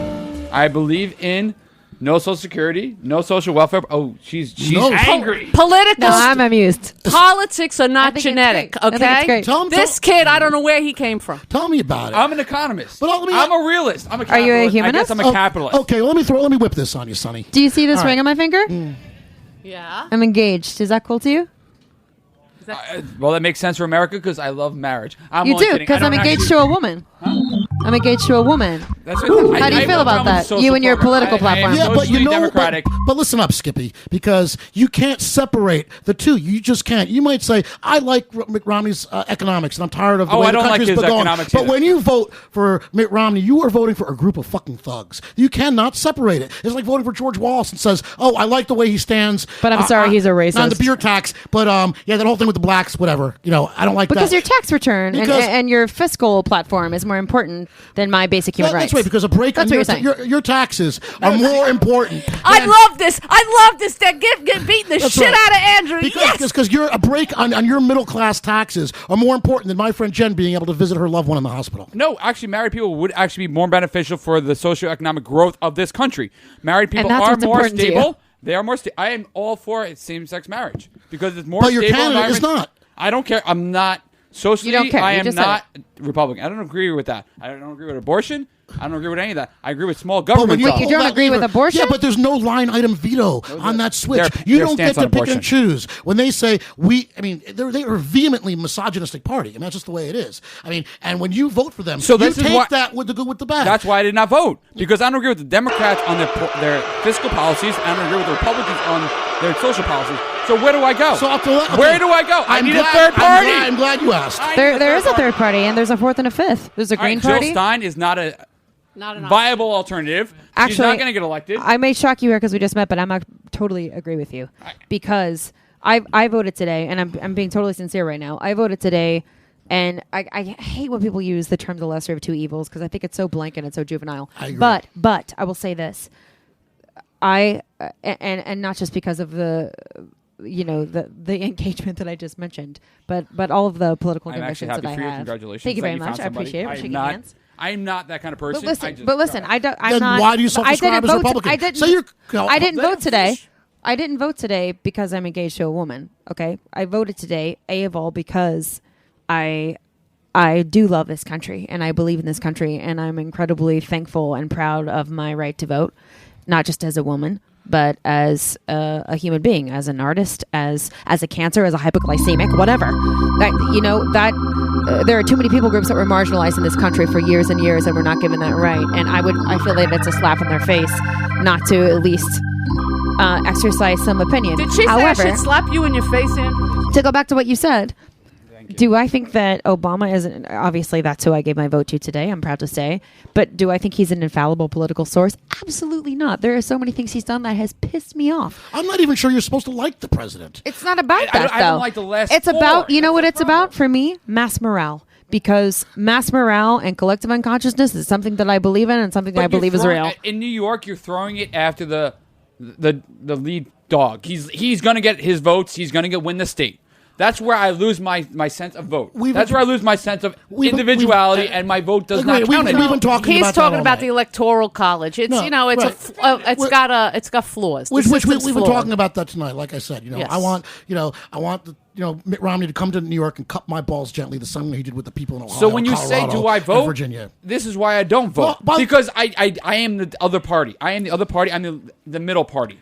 Look, two I'm the guys come person to your who's on house the and other they say, one serving pizza, one serving ice cream. All right, you have to pick one of the two. And you're Yes. saying I'm lactose intolerant, so I'm not going to choose Eat either either, one, right? right. I don't want the cheese or the ice cream. This is a terrible metaphor because I'm doing it on the fly, but the fact remains.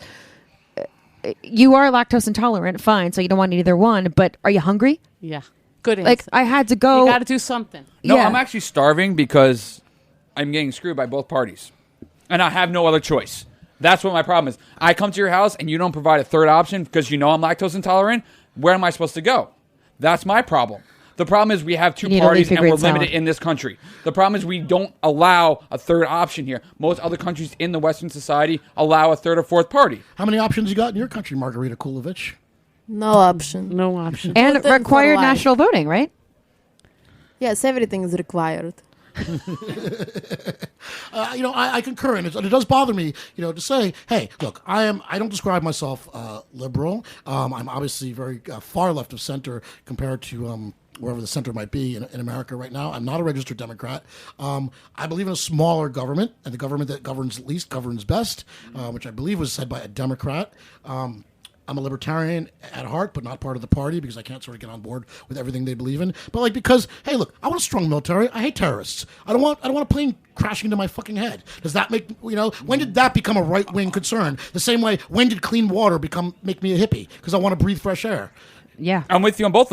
The problem is I don't agree with large military because it only makes us look like a bully in the foreign and political debate across the world, which Barack Obama has done a great job of repairing our image in the international forum, which I appreciate and definitely agree with him more than Mitt Romney. Mitt Romney is not the person that we want out there.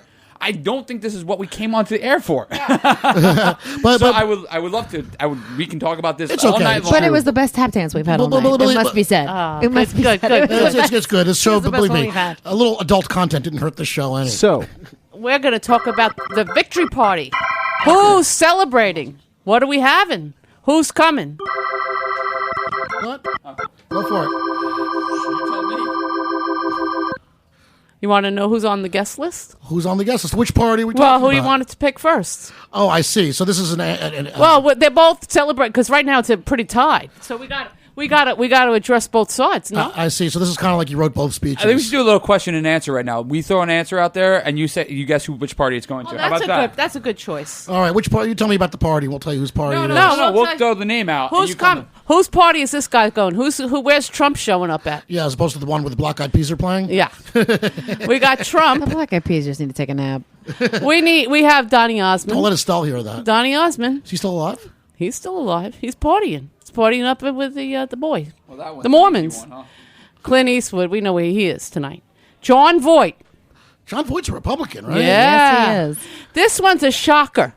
Where's Vince Vaughn partying tonight? Who cares? Romney. Would you believe that Vince Vaughn is a Romney Vince guy? Vaughn and Adam Sandler, they're rubbing beer guts together and talking about how to further avoid getting receding hairlines. Hey, come on in, guys. We're also joined here by Patrick Martins. Patrick, Ah. sorry, A bunch of sticking Republicans. Because you're going to talk about, I know you love to talk about eating Democrats. And earlier in the night, we had Joe Bastianich pairing wine with, if you had to eat Barack Obama, he paired a wine. It was actual cannibalism here on the Heritage Radio Network.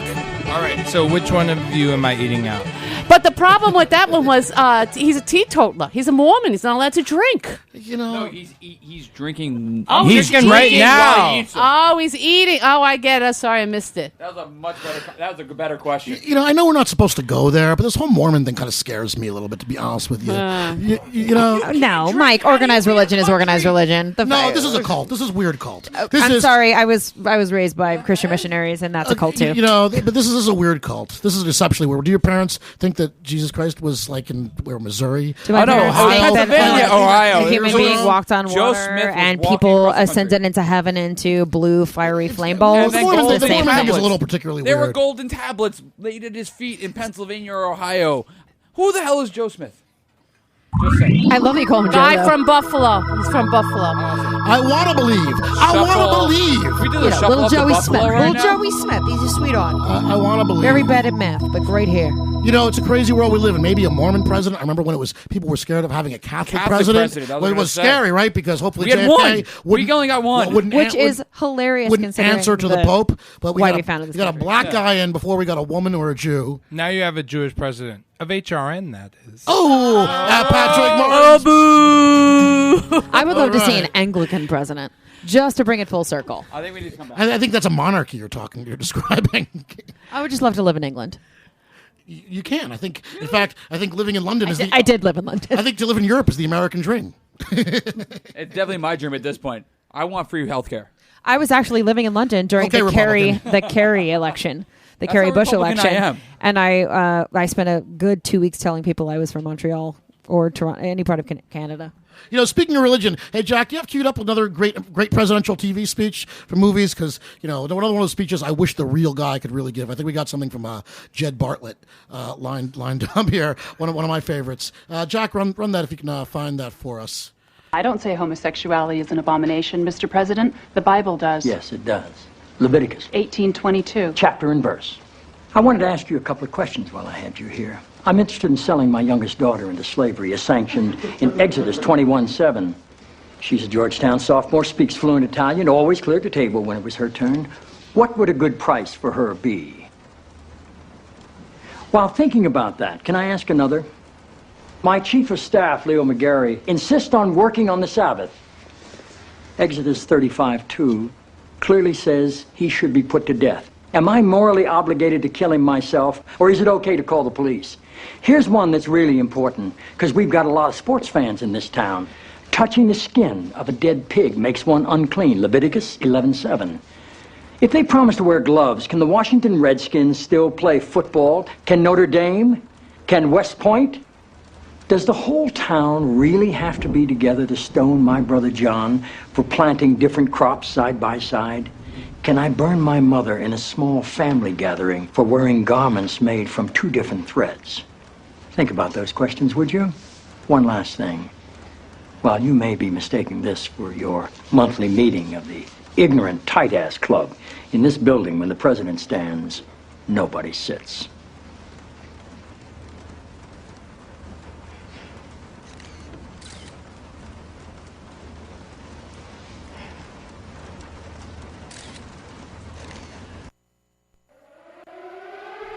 Apocalypse 2012. All right, we're back here. It is Apocalypse Watch 2012. I'm Mike Edison here with... Hey, what's up? God damn it. Flash Talks Cash crew. We got Flash Talks Crash. We got Jen Telek. We got Margaret Kulovich, Twitterbitch. We got the world's greatest organ player. Whoa, what's up, world? What's your name? Mickey Finn. We have superstar producer Jack Inslee. Holy cow. Can we get a... And Donny Osmond. And it's a night to dismember. Can we get an update on where we're at? Yes, we absolutely can. Let's go right now to Margarita Kulovich, and let's know what's going on in the Tweeterverse, because that's where we get our news here at Heritage News. Okay, I'm looking at C-SPAN. It is my favorite.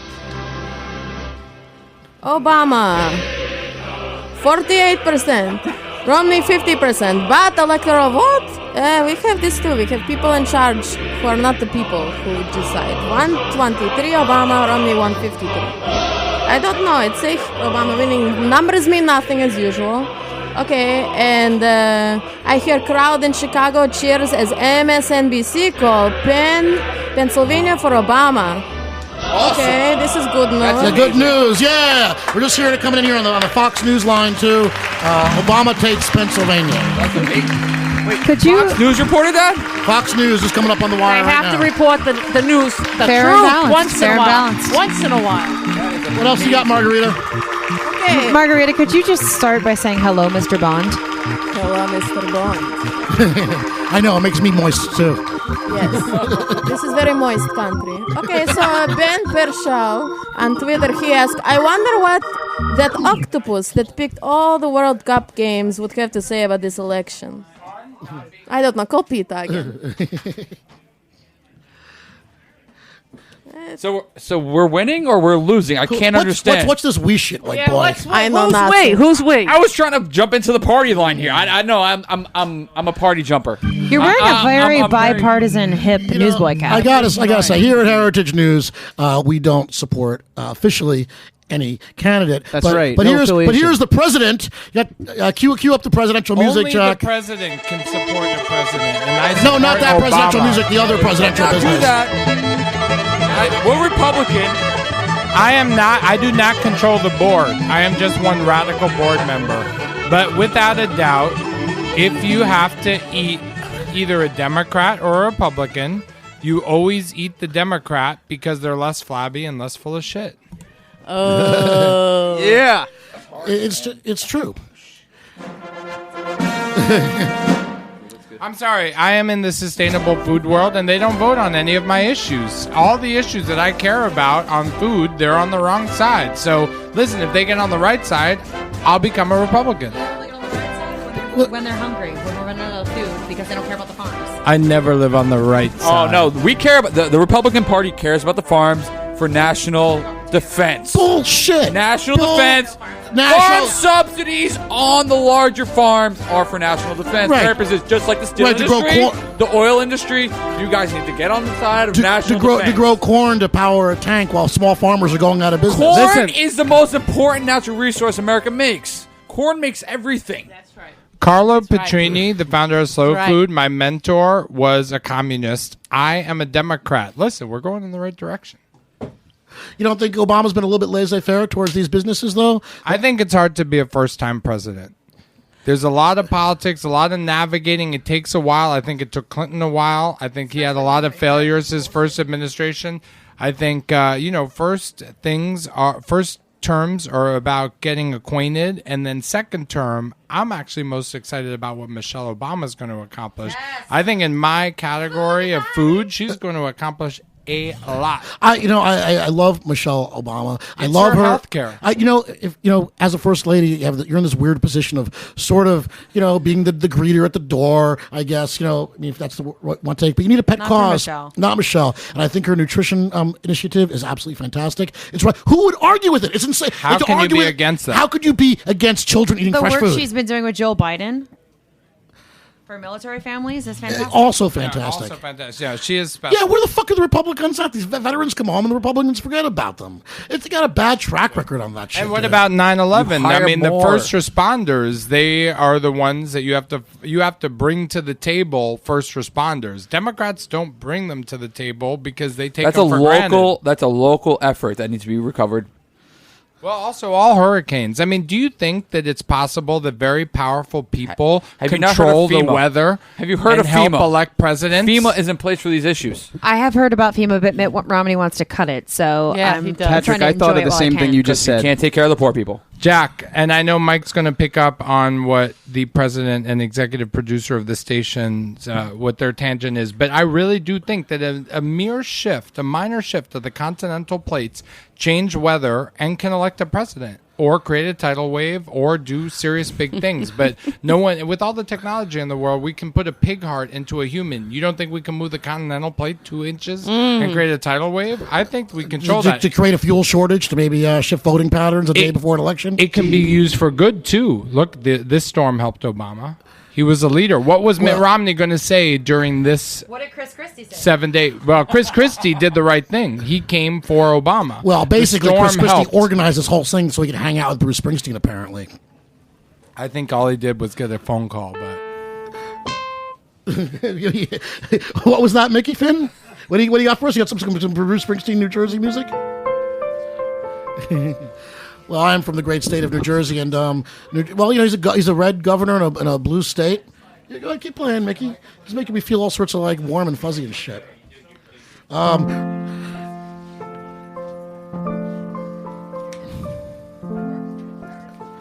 am control. I am control. It's a musical interlude with the world's greatest piano player, Mickey Finn. You're a real pianist. It was the spring of 2000. I was a young buck in Louisville, Kentucky. Hair parted down the middle. Supertramp was on top of the charts. UFO cargo pants purchased at Hot Topic. What were my political convictions? I didn't know. I was wearing jams. I didn't know either. Are they going to start? I bought a Busby at Spencer Gifts. A Busby. You know, the Frisbee with the pipe in the middle, so you can take a hit and then flip it to someone across the arena at the big Jethro Tull concert. You just turned me into a Republican. That's disgusting. It is out of control right here. It's Apocalypse Watch 2012 on the Heritage News Radio. Thank you, Mickey Finn.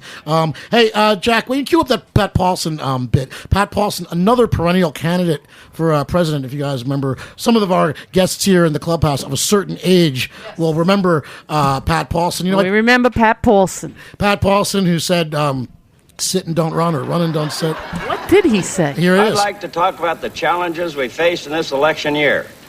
As I travel this great land, I hear complaints about auto workers being laid off, cheap imports, steel mills closing, the garment industry dead, foreclosures of farms, the homeless, pollution, problems of the aged, the threat of AIDS, child abuse, Middle East, Nicaragua, etc., etc. I hear these rumblings of discontent everywhere I go, and you know what I think? I think America ought to just shut up. I'm sick of this bitching and moaning. So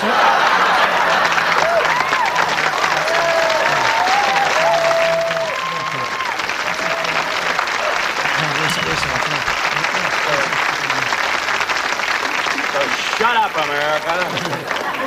If you don't like what's going on, get off of your butts and find somebody to take care of these problems.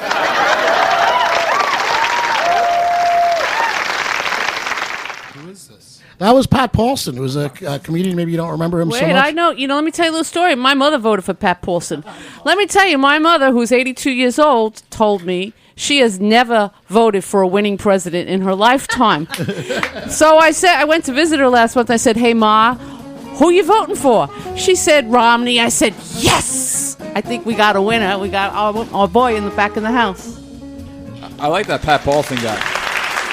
He sounds like a Republican. Well, you know, he sounds like a Republican to me. He's a comedian. He did it first. At first, he sounded like a Republican. That's his thing. Well, you know, we do have a great history of celebrity candidates in America. Don't forget Ronald Reagan? Clint. Well, you know, yeah, but how about there are actors who run after they're already famous. I guess Reagan was certainly one of the most successful. I was thinking, what about the great wrestler? I have. Oh well, who, the king? Jesse Ventura became Minnesota, who became the governor of Minnesota. And personally, Patrick, I was hoping it was just the beginning of a race of super intelligent professional wrestlers that would rule the entire world. You were still 800 people removed from getting any government position. Schwarzenegger, how the fuck did he ever become governor? He was never going to be president. Thank God for that. No, they were thinking about overruling.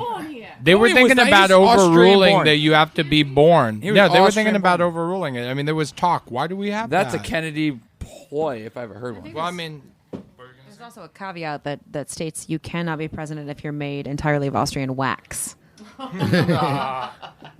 Really?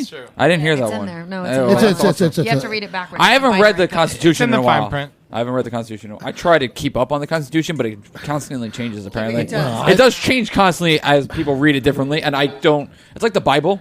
Who knew that it could be interpreted in so many different ways? Who knew that the Bible mattered in a presidential election? But it has does, for the last 100 years. apparently. I did not know that it was so important in the presidential election. Whoa. That was God speaking to Jack. I just heard him. That was God speaking He came down to us. Sorry, God.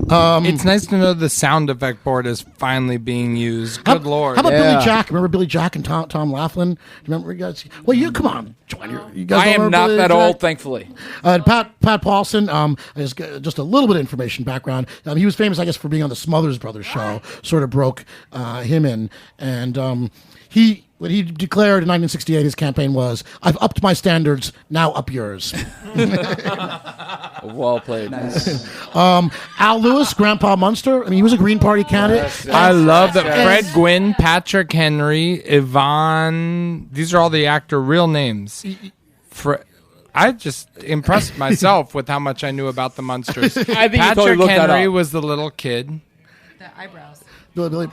I can do those eyebrows. But when my interesting eyebrows thing are about wet in the shower. Al Munster. Lewis, full Eddie Munster. though, is he was his Grandpa Al, and he was this batty old guy. And if you remember when he had Grandpa Al's restaurant in Greenwich Village, he used to stand outside. He was a dirty old man. and he said, "Come on in." He was a great tumbler, as our people call him, Patrick. Shill. Tout. But he got 52,000 votes when he ran for the Green Party. That was enough to finance Ralph Nader in the following year, because 50,000 is the cutoff to get money. That's how, right? Okay, Nader didn't get the 50,000 votes. Grandpa Al Munster did. And there's your third. That's why it's voted. That's why. There's your third party. That's why we start voting for Jill Stein. And there's your third Jill party. Stein is the way to go. Please go out and vote for Jill Stein. Fred Gwynn still opening. Fred Gwynn was Mr. Munster, and then he went on to he was my from cousin Car Vinny. 54. Remember Car 54? Oh, Is that the guy from My Cousin Vinny? The ambulance? Yeah, my cousin the judge, Vinny. The judge. Yeah, he was in Car 54. Where are you? Station 51 or Station 11 was about Car an ambulance. 54, where are you? Then what's his name? Nice. Buster Poindexter did that after. He did a remake. Hot. Are we all feeling hot? No, just me. Did you say Buster Poindexter or Nipsey Russell? Buster Poindexter. Sonny Bono? Another celebrity candidate, Oh, Sonny there you Bono. go. Sonny. And don't forget Clint Eastwood, who gave that very memorable speech at the Republican convention, The was chair. the mayor of Carmel, right? Yes. Right? Yes, he was. When I went cross country, in 1990, he was the mayor of Carmel. I went to it was a 9-week trip. We got stopped by the cops twice, both in Carmel. What about Al Franken? Isn't he the senator from Minnesota? He's a comedy writer. He is so funny from Saturday Night Live. People like me. That was his one. Yes. People like me. Yes. And then Melito Perez, the former Yankee pitcher, is a mayor in Santo. Never mind. Yeah? Yes, you know Melito Perez. Hey, he's Wait, down in. what about Bill Bradley, the senator? He became a senator. Well, athletes have been York known Knicks. to step into the whole thing. Yes. Right? How about porn stars? Jack, New York Knicks. Rasheed Wallace for president. Porn. Hey, Jack, you have the Larry Flint for president clip, but one of my very favorites. 1 second. Oh. Jack is really good back there. Jack's kicking ass tonight. That's Jack Inslee, producer. He's of the never worked Superstars, this hard everybody. for the main Let's hear it course. for I think he Jack. started drinking. I am Larry Flint. I hereby announce my candidacy for the presidency of these United States of America. One of your colleagues said on the floor that no decent member of Congress would accept Hustler. That's exactly why I sent it to you in the first place. You're all a bunch of low-life, indecent, puke-infested maggots that should be hounded from office for being political inept quacks, spelled Quacks. Fuck you, motherfuckers. Hi, welcome to porn.com. All right. Hey, but we have a flash news here from Margarita Kulovich. What do you got for us, Margarita? Please pronounce full name, Margarita Kulovich, the Twitter bitch. Proper. Big Bird say, by the way, Romney and Ryan lost in their own home states while Obama and Biden won theirs. Whoa, what's up, world? And Wisconsin? What's the Michigan score? And Wisconsin both went. We're looking at tied. Democratic. There we go. The Electoral College, such as it is, looks tied right now. Wisconsin goes to Obama. Virginia and North Carolina, Ohio, Florida still too close to call. Has New York posted yet at all, or Did Obama win yet? New York is gone. New York is still open. New York is still. No, New York's still available. Can we ask our great? Oh no, New York has gone. Okay. That's Our good. great Yeah, pianist. this is like the newsroom here. We're asking the keyboard player for updates. This No, is not keyboard good. player. makes I sense. ask you, can you play what you're going to play if Obama wins and what you're going to play if Romney wins? I think it's the same Do song. you have Chariots of Fire and Time, Love, and Tenderness by Michael Bolton? You have some Black time Bees? for that one. You have Black some Bees? time. Can I get the Rudy theme song? What else has happened on the Twitterverse, Margarita? Okay, well, Bill O'Reilly say the white establishment is now minority. But suffering, it is good for character. Right? And you forget very important candidate who is celebrity, who is running. I give you a quote. I hate every human being on earth. I feel that everyone is beneath me, and I feel they should all worship me. That's what I told my kids. I think I must have been Adolf Hitler in past life. This is Roseanne Barr. Roseanne Barr. I was going to say I was misquoted. Right on. Hey, Jack, we had a hurricane relief PSA too, so we should cue that up too and remind everybody that they're listening to the Heritage Radio Network. And then we're going to come back from that, and I want to read you guys a story. I have a new book out called Bye Bye Miss American Pie, which is a dirty political satire. So I thought I'd tease you with that a little bit, and we're going to play sexual scandal trivia. Okay, we got the political sexual scandal trivia coming up. It's Mike Edison here, 2012 Apocalypse Watch with Mickey Finn, Jen Tulloch. We just lost the Republican. Joanna, you leaving too? Joanna, you leaving too? Flash, you leaving? Flash is cutting out, but good on you for knowing Pat Paulson. Peace be with you. Okay, go out, kick some ass out there in Roberta's. I'm Erin Fairbanks, Executive Director of the Heritage Radio Network.org. You might be Republican. You might be Democrat. Heck, you might be for the Green Party. But are you a member of HeritageRadioNetwork.org? Does a card in your wallet say you stand for truth, justice, freedom, and our food system? You better check it out. You can do so today by visiting www.heritageradionetwork.org and signing up to become a basic member, a household member, or maybe a super fan. Visit us today. www.heritageradionetwork.org. Do it. Whoa. Craziness. It's coming apart at the seams here at the Heritage Radio Network. Mike Edison here with, right now it seems like we're down to the world's greatest keyboard player and Margarita Kulovich, who just, you all right over there? All right. Okay, so S and land and laptop, it's okay. All right. So I've got a new book out. It's called Bye Bye Miss American Pie. It's a political satire, and I thought I'd share a little bit of it with you all because it's so very topical, a little sex and politics. And then after this, we're going to play political sexual trivia, a question for all of you, and you can win a copy of the book. How about that? Very sexy, Margarita. Born this way. Hashtag. So here we go. Bye Bye Miss American Pie.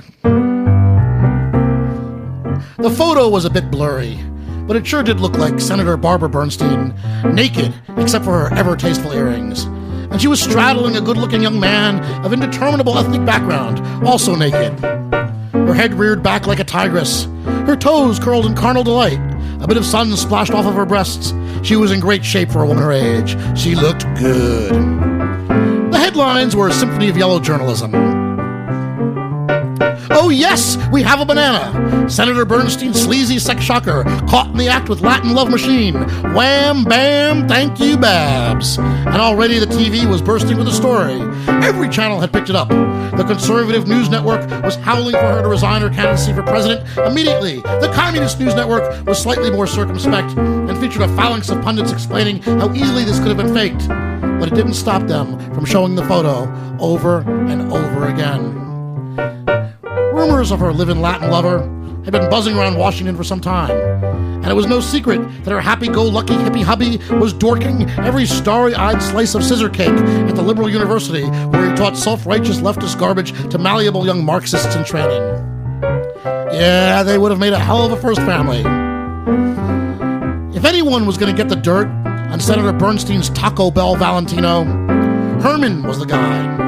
Herman had just put one of his top men on the job, getting the grime on Barbara Bernstein, and he was a dangerous psychopath who had once deposited a dead Hollywood starlet on the front lawn of a leftist South American dictator. But he never thought he'd actually catch her, Senator Barbara Bernstein, getting her burrito stuffed en flagrante delito con salsa picante. This was a gift from heaven. And Herman looked closely at the photo. Yeah, she looked good, all right. Maybe too good. There was no way in hell a United States senator could have tits like that. I don't think we can ignore this any longer, Letitia was telling Barbara. Letitia was the campaign manager. The vultures were circling. The conservative carrion birds were swarming into action. This is disgusting, they bellowed, calling for congressional investigations, search warrants, tar and feathers, truth serums, and electric chairs. This is a disgrace, they howled, while demanding repeal of the 19th Amendment. She has broken 2 laws, God's and man's, screamed the governor of a large southern state, a man often considered to be his party's most eloquent spokesman. Ricky Ricardo may swing his dick like a baseball bat, but that don't make him no American. Letitia was telling Barbara, Senator, I don't think we have to dignify this with more than a few words. Of course the woman in the photo is not you. And it's time to move on. Take the moral high road. We are appalled at the depths our opponents will take to win an election, but we are made of stronger stuff. We need a plan. We need ideas. We need some vision. You know what to say. Just try not to sound too self-righteous. Senator Barbara Bernstein let out a slightly exasperated breath, as if she were about to explain something to a complete imbecile. It isn't going to be that easy, Letitia. Let me ask you something, she went on. A little bit more solicitously now, a little warmer, with the love of a parent reassuring her emotionally challenged child. Letitia, she said, do you really think I would hire an illegal immigrant if he wasn't good for something besides cleaning the pool? And Letitia thought this over for a moment. So what are you saying? That you've got him mowing your lawn too? Barbara offered one more exasperated breath. In a manner of speaking, yes. And for a moment there was a great uncomfortable silence between the two women. Letitia felt dizzy. Something was terribly wrong. The senator was trying to tell her something, but Letitia's brain was resisting. And then, as if someone had dropped an anvil out of a very tall building at the beginning of their conversation, but it was just now landing on her head, she got it. Jesus, Barbara, don't Jesus me, Letitia. My husband's been out poking every fishy hitman since the dawning of the age of motherfucking Aquarius, and I want mine. Well, let me tell you, sister. Pedro's got a cock like a jackhammer. He sticks that thing in me, and I swear I can taste it in the back of my throat. You ought to break yourself off a piece of that action. Jesus, Barbara. I said, don't Jesus me, Letitia. Well, we have to do something fast or this campaign is over. Don't be ridiculous, Barbara said. Don't be so uptight. I'll go on TV tonight and fix everything. The country loves contrition. The country lives for true confessions. Fess up, own it, plead for America's forgiveness, and they will give it. Praise God, hallelujah, boy howdy. And so Barbara took the podium that night and adjusted the microphone, and she was very easy with it. Her fingers adroitly moved up and down the shiny tune and brought it closer to her mouth, and the entire room let out a collective sigh. The problem with self-righteous people, she began, is that they always want to rain on someone else's parade. Haven't we had enough of prudes running this country? Well, it wasn't Lincoln's first inaugural nor Kennedy's, but it was loaded with pith and dramatic import. Maybe it didn't quite hit the high notes of Martin Luther King's I've Been to the Mountaintop speech, but for a lot of the American public, it rang with the bell tones of liberation. She went on to talk about the pursuit of happiness. She talked about liberty and freedom from tyranny at home, and she looked straight into the camera. She looked straight into the hearts and loins and groins of America, and this is what she said. I got mine. America, now get yours. You know you want it. And that night, more Americans had sex than at any time since the end of World War II. They all went to work the next day, happy, albeit a little bit late. The entire country seemed to glow. Every single economic indicator was up. The stock market was through the roof. Bosses were handing out raises like candy on Halloween. Women went off their diets. One supermodel was even seen tucking into a cheeseburger. Television news anchors were so happy that when they reported the news that day, it seemed as if all of America problems had evaporated overnight. Terrorism? What terrorism? Even the weather was going to be all sunshine, not a cloud in sight. And Senator Barbara Bernstein, Wham Bam Bernstein, you know you want a Bernstein, was now unquestionably the most popular person in America.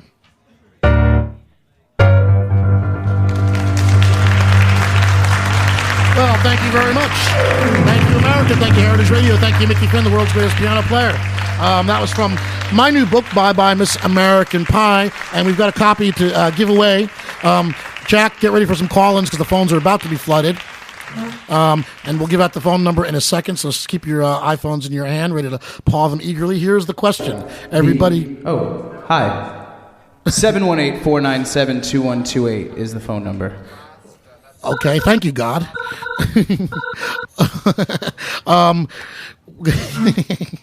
Blows me away when he puts on the tabernacle voice. Okay, here's the trivia question for y'all. Everybody, of course, remembers Bill Clinton and the scandal with the Monica Lewinsky girl, the 22-year-old intern with whom he claimed at first not to have sex, and the smoking gun in that relationship. What sunk Bill Clinton was a blue dress covered with his DNA. Here's the question. What brand was the dress? Who was the designer? I've just asked in the studio. We're thinking. Jen Tulloch's about to win a copy of my book.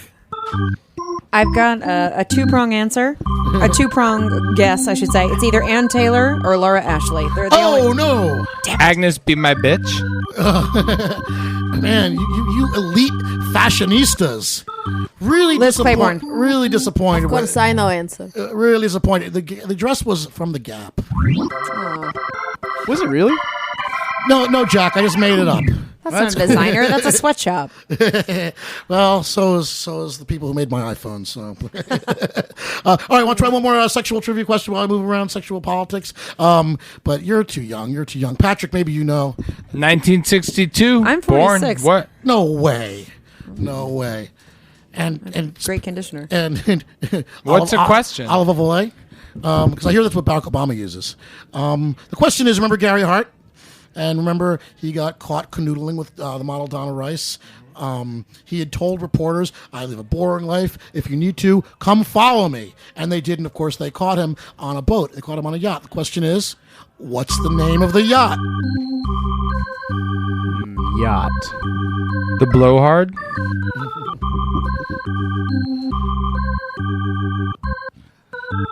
I guess I'm going home with all my books. The boat was called the Monkey Business. What was it? Monkey Business. Ooh. Joe got it wrong. I thought Gone with the Wind. Hey, while we're having some fun here, I got one more clip I want to play, and then we're gonna I don't know what we're gonna do next. We're gonna talk some real news, I think, for a change, and catch up with everybody. Who's winning right now? Right now, Obama's up 157 to 143. In the states that matter, any crucial states? Come on, you got to be CNN. Wisconsin. For these, what is Wisconsin, Ohio, the swing states, Nevada, Virginia, North Carolina, Ohio, Florida, still too close to call. New Hampshire, Obama. Maine, Obama, right? Have you already Maine, called Obama. that? Here, well, let me give you the rundown now for anybody who's actually depending on us for news. Although I don't see how that could hardly be possible. They should, though. We have to give good updates. That's the president of Heritage News Radio, Patrick we've Martin. got Dan Brindell from WVOX. Yes, we got a real news guy here for a change. You want to read the rundown? Yeah, well, a couple of really interesting updates. Warren in Massachusetts won. I think by a wait, there's somebody running that's not Elizabeth Yeah. Warren. Did she win? Lizzie W. Wow. She declared the winner? Congratulations, Elizabeth I think Warren. officially declared the winner. That's what I'm saying. That's Most unreal. importantly, by a comfortable margin. And it's good because we need a Native American in office. Linda McMahon. Linda McMahon has lost in Connecticut. This is not surprising. Well, you know, I'm a big wrestling fan, and I consider Vince McMahon, one of the avatars of popular culture. He really is one of the great entertainers of our day. But I don't know what she was doing in that race. It's just the ego thing. Had she won, she would have been the first female senator from Connecticut of all time. So. Can you name their parliament? Who would be the top dogs in the McMahon-run White House? Well, we were talking before about Jesse Ventura, when he was elected governor, and how I really had spent a lot of nights cuddling with my bong and fantasizing about this race of super intelligent professional wrestlers who would run the United States. Jimmy Faisuka would be the Secretary of State because he could get there so fast. He would just one jump, he'd be across the Atlantic. Well, I think Fred Blassie should maybe be the Secretary of State because he did so well with the Iron Sheik and with the Russian wrestlers, perhaps. And would you put the Iron Sheik on one of your important positions? I think he should be on a security detail, probably the Iron Sheik. And of course, the Grand Wizard of Wrestling was the most intelligent man who ever lived. Top 3 wrestlers of all time. Well, Hulk Hogan, would you give? Well, you know how I feel about Hulk Hogan as we pull away from the election into wrestling territory. Patrick, can you roll a joint or something while we talk politics? Joe Donnelly took the Senate seat in Indiana, Democrat. No, but you did get your pizza, though. The pizza's coming. Also, Sherrod Brown. I think a lot of Heritage listeners probably like Sherrod Brown. Ohio just declared the winner. Wow, really? Yep. That's good. The show just took a turn. What's the Senate race like that overall? Murdoch guy, the Murdoch guy that said rape is a gift from God, he did not win. Oh, okay. Yeah. It's God's will. Also in Massachusetts, Romney's home state, they legalized marijuana. All right. Woo! So Dan Brindell from WVOX AM Radio, what have you been seeing this election? What have I been seeing this election? Well, I'll tell you. I've been doing a nightly radio show on 1460 AM WVOX in the Westchester region. If anybody wants to tune in, but I don't know. It's been an impossible election to cover because the Democrats don't have time to talk about what they've done, and the Republicans seem to be talking about all kinds of things, but nothing really related to the election. So it has been pretty impossible, I think, to really get a gauge of what's going on in this election. Everybody says it's a 50-50 split. I don't know. 50-50 split? What do you think?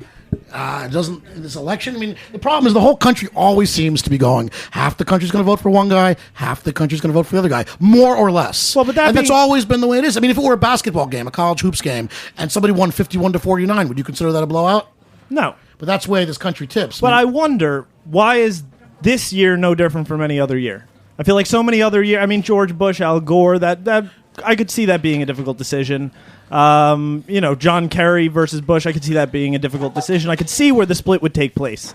I feel like the split this year, I can't get my head around why anybody would vote for this guy after the last 3 debates, including the vice presidential debate, a lot of these positions. Well, that's because you're an intelligent person. Oh, and let me say, I have a scoop that has gone completely unsaid. You guys alluded to it earlier. I have it on good authority that on private jets, when he's alone, Mitt Romney orders rums and cokes. And drinks rum and coke really? on private jets. Well, why would I doubt that? Because he's a fucking hypocrite in every other part of his life. Exactly. Why not? Exactly. But even with the religion, we've been talking about it. The hypocrisy of everybody in I do have trouble dealing with them. Just trying to articulate why anybody would vote for the Republican Party, and not just Romney. I understand why people are not happy with Obama. The economy is terrible, and maybe they're not sophisticated enough to see what really happened, and they're getting their news from places that aren't exactly scrupulous and are telling lies and telling them over and over and over again. I mean, to me, when Ryan made that speech at the convention, that should have disqualified him right there. There were so many fucking lies in it. It's like, hey, you're lying to us. Fuck you. Well, but you would never know it was a lie unless you listened to somebody who told you it was a lie, and of course, a lot of people. But we don't run the to campaign based on fact checkers. And I understand that in the past. I understand why there are so many dumb people voting against their interests. I don't understand why everybody doesn't get the gut reaction I get, where I see Mitt Romney smile or I see Mitt Romney laugh and I see psychopath eyes. Yeah, but you're talking about red states that are voting on traditionalist creed. You're talking about blue states that are voting on the very romantic idea of moving away from that. I think that is the ugly reality of our country. But when you look this guy in the eye, you don't see it. Like there's something not there. There's a wall up there. RoboCop. He looks like he's wearing demon contacts. It's Jason Bateman. I mean, there's something below the surface. There is something going on there that you're not hearing about. How is that Jason Bateman? Not the actor Jason Bateman from American Psycho. Oh, okay. Yeah. I was like, I think he's a likable guy. No, I love Jason decent head of hair. I love Jason Bateman. So guys, I've sorry to interrupt. I have Jerry Portwood from Out Magazine calling into the show. All right. Hey, Jerry, how's it going? Is Jerry Portwood, our man in the field. Where are you calling from, Jerry? I'm actually in West Harlem. What's going on? What's going on out there? Are you at a bar? I am at a bar, yeah. It's called Harlem Tavern. It's crazy. What's the vibe? Well, I mean, you have everybody here. It's pretty young, but it's like black, white, gay, straight. Every time a Democrat wins, it's a big cheer. We're all booing for Romney stuff, you know. Jerry, I got into a rather spirited debate with a Republican in studio earlier about my gay engagement, if you will, because I'm marrying my beloved girlfriend, and Nice. we had a pretty intense debate here in studio. Any thoughts on that? It's hard for me to hear everything you just said. I can tell you that the Germans next to me are trying to figure out the Electoral College, and it's a lot of fun playing with them. Well, how are you calling it, Jerry? You think it's going to be safe for gay marriage in this country? What are you looking at? I mean, presumably you have your finger on the pulse over there at your gay magazine, such as it is.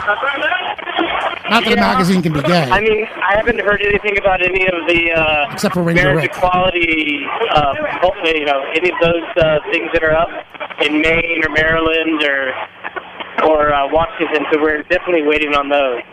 Yeah, we're looking at the map over here, but the theme of the show has definitely been we really don't understand how someone could possibly say, I'm going to vote for Romney because of the economy, and somehow forget about the part that he's a bigot. Yeah, I know, it's crazy.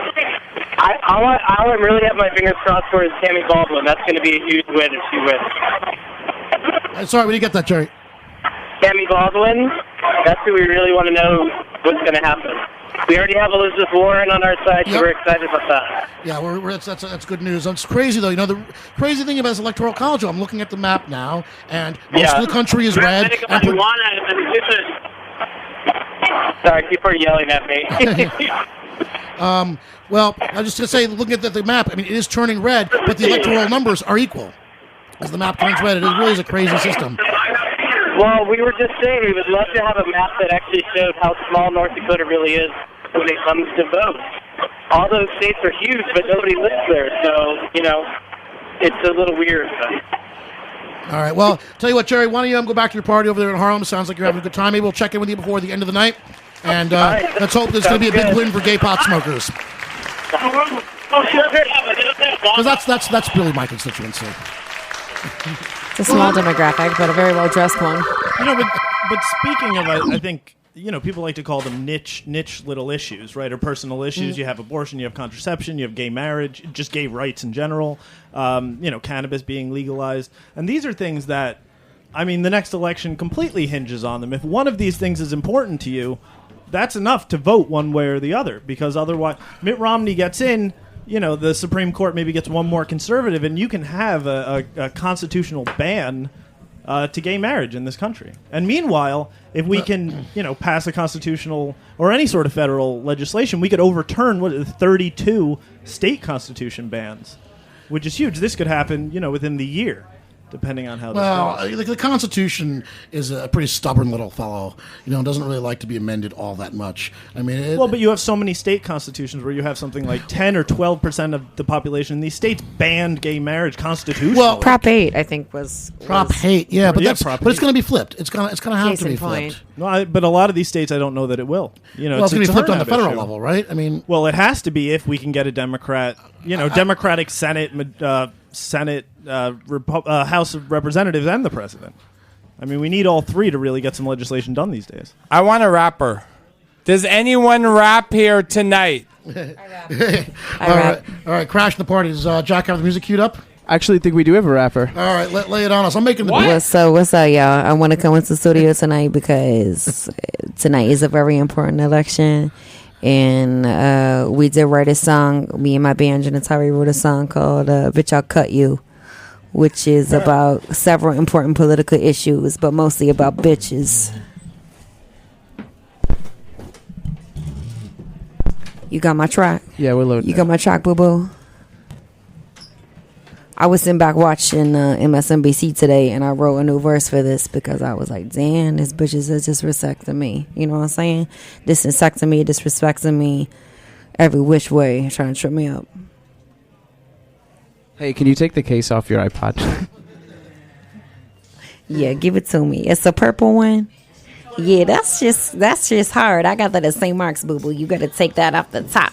You got to pop that open. You know what I'm saying? Oh, that's hard. That's put together really well. Who's strong? Strong like bull. Strong like bull. Joe Strong. We got Patrick Martin's on the case trying to break up my eye. So- Don't put your teeth on it. It must be Soviet made. In the meantime, we're going to play some. Music on. I got another clip I wanted to play. Is the great debate between Penguin and the Batman. If you want to spin that, and we'll learn some more educational content here on the Heritage Radio Network.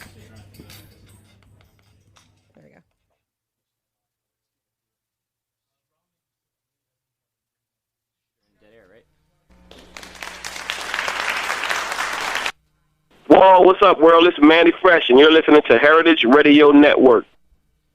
This isn't working. Oh, because I unplugged it. I'm such an idiot. Oh. Excuse us, we have a little bit of dead air time. But in the meantime, CD, we're going to listen to some music off of a compact disc, which happened to be the end of Sam Goody.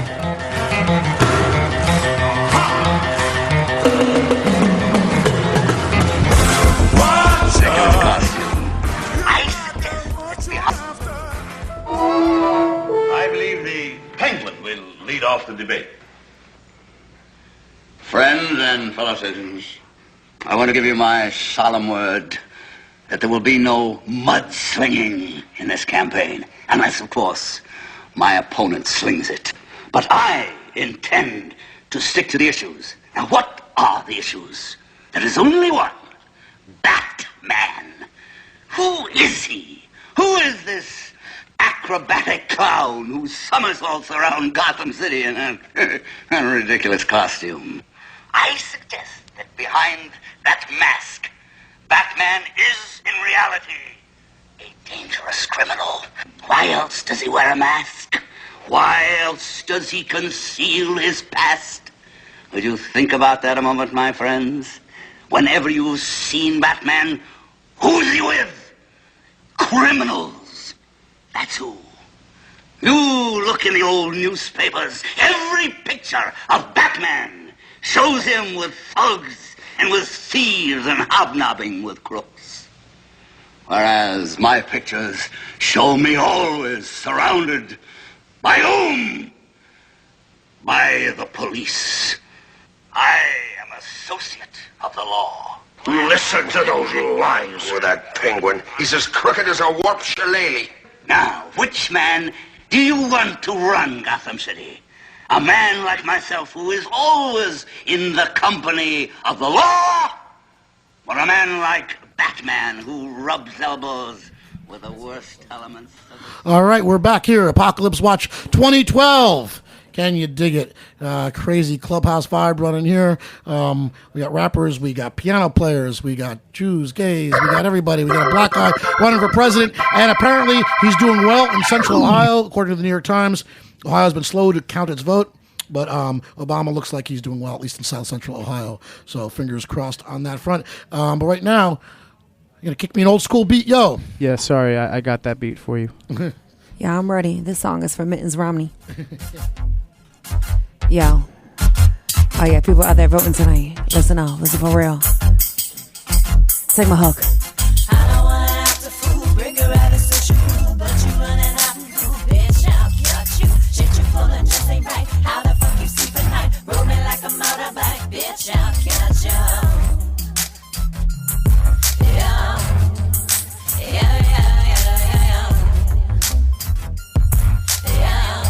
Heritage Radio. Bitch tried to curb my ass like she was Sassy Candy. Run around our Brooklyn town with Sandra named Mandy. It's not handy. So you disrespect a G like me, gonna tell you what you get, shorty. You wake up with it, to cray. See, I know what you all about. Your homies always shouting at me. They pouting for me. You and Mittens Romney? Yeah, I know about that. I got that chain email, baby. Come on. Now I'm the lady, you the tramp. I'm like the light and you the lamp. These bitches all be cramping. They stamping. Trying to get her hands in my game. Dirty hoes, they all the same. Find the money, fuck the fame. I'm just gonna be lamping. MTV, MTV2, CV on, head back, my money, most stacks, bitch. I don't wanna act a fool, bring her out of social cool, but you running out of cool, bitch, I'll cut you. Shit you pulling just ain't right. How the fuck you sleep at night? Roll me like a motorbike, bitch, I'll cut you. Yeah.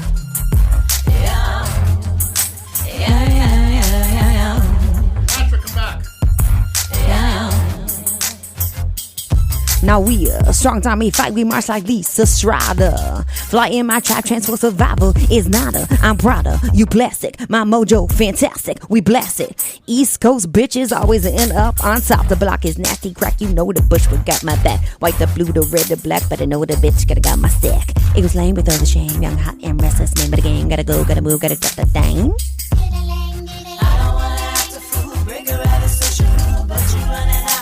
Bitch, I'll catch you. Shit you pulling just ain't right. How the fuck you sleep at night? Roll me like a motorbike. Bitch, I'll catch you. Yeah, coming up right now, we got some gothic choirs singing for Bama-Rama.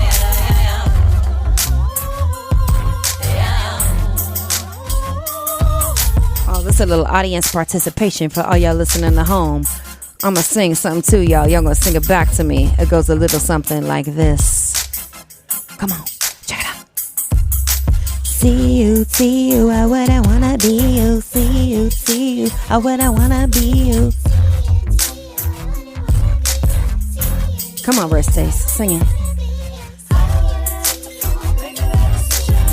Heritage Radio Network, Election Night 2012. That's right, motherfuckers. Come on, play it out.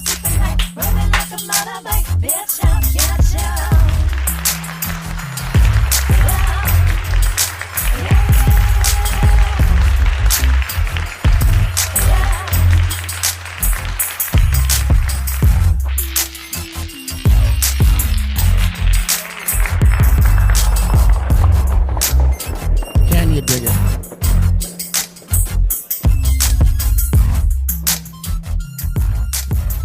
Can you dig it? That's crazy. Patrick, that's called hip hop. What? Huh? We're back here, Apocalypse Watch 2012. How's it going out there in the control room? I think the party out there is bigger than it is in here. I'm excited to say, thanks to Patrick Martins, we have pizzas coming. All right, the pizza's flying in. I see Aaron Gunwash out there in the control room, and it's getting out of control. We have to add we've promised a pizza to every listener, so Jack, one more pizza. Oh, got it. One more Utah, Montana to Romney, New Hampshire goes to Obama, Virginia and Florida, Ohio still too close to call. What do you got over there, boss? It looks like we've got a affirmative action ban that was on the ballot in Oklahoma has just passed, 59.6 to 40. What? Yeah. And that's with more than half reporting, so I think that's probably good. This is why it's good to have a real news guy in here, because what the fuck do I know? I'm paying attention to the main event. I'm not looking at the undercard. And meanwhile, this one's a little bit crazy. We've got it's a ballot measure in Florida to mandatorily reject health insurance, or the health insurance law, the Obamacare. Right. And that looks like it's probably going to fail.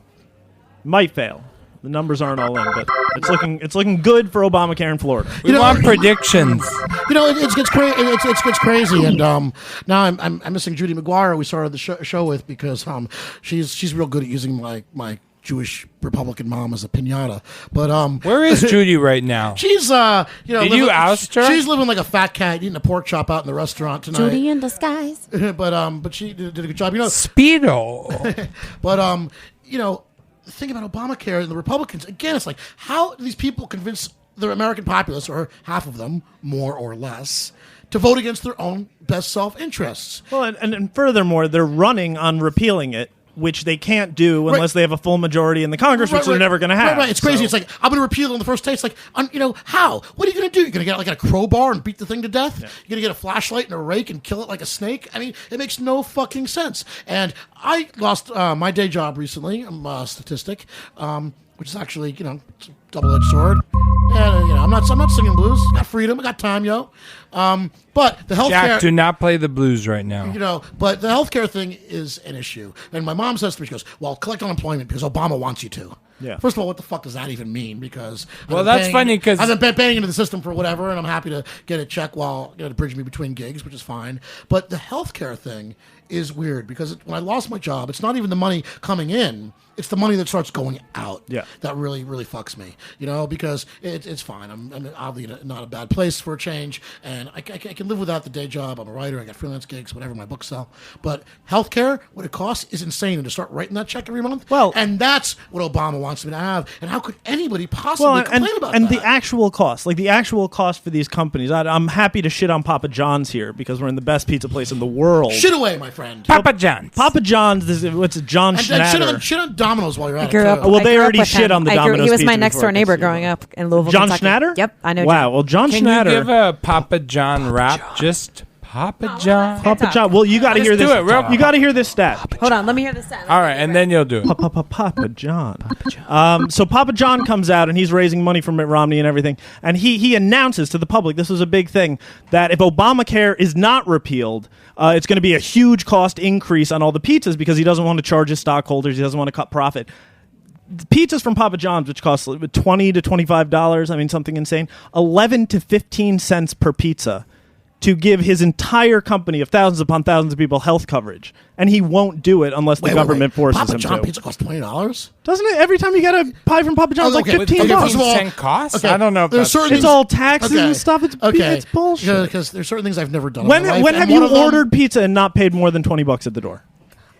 They throw in the soda. They give you some breadsticks. I've never ordered from Papa John's. I'm hardwired not to because I live in New York City, and honestly, I pay a high premium to never have bad pizza. Yeah. It's my covenant, okay, with the God of Manhattan, that when I moved here, and the gods of Brooklyn, that when I moved here, I no longer eat tired pie. Do you remember? I think it was Michelle Bachmann came and visited New York, and Donald Trump took her out, and they went to. I don't remember the name of it. Did he fuck her? No, they went to that shitty pizza Sbarro's in Times Square, and Donald Trump ate it with a fork. You know, last time I was at Sbarro's was before. Last time, okay. You should see what I'm saying. These guys are cutting up in the control room over there. Take it easy, Jack. The last time I was at Sbarro's, I was 50 and stoned out of my mind. I was on my way to see Yes at Madison Square Garden. Okay, and even then I was a sophisticated enough diner not to ever go back. It's just crazy. Yeah. Fucking Donald Trump. You love Donald Trump, no? Strong American businessman, Margarita Kulovich. What? Donald Trump, your boy. Oh, I love him. We find mutual incentive. How much vodka has she had in her life? Oh, vodka, it means water in my country, I drink it 8 times a day. Papa John. And I've never been inside a McDonald's in New York City. I'm really proud to say that. Oh, you I don't believe you for a second. Because why would I? Yeah. Okay, first of all, I eat that food and it makes me feel bad. Which is the number one reason. That shit's fucking poison, but, I'm a punk rock guy. I grew up, with the orthodoxy that they're deforesting the planet and they fucking are poisoning you and they fucking hate you. Mike. And why should I ever fucking go there? Everyone eats processed food. But that's right. But then again, I'm also, I'm a Manhattan elitist. I'm a privileged left-wing educated muckety-muck, whatever. You're spoiled American. Very true. Very true. White heterosexual male. I feel for you. I think I'd be a good guy. You do have a goatee. I think I'd be a good gay guy. I think I would. I just can't get past the cocksucking and the ass fucking. Otherwise, I think the lifestyle's okay. I think the goatee and your selection of glasses frames might prevent you from being a good gay guy. Let me tell you something. I've seen a lot of gay guys that look like that. Okay, I've been rocking this look long before the rest of this fucking neighborhood Long has. before the gay guys The gay guys. The gay guys. I mean, I can't help it. I'm ahead of my time.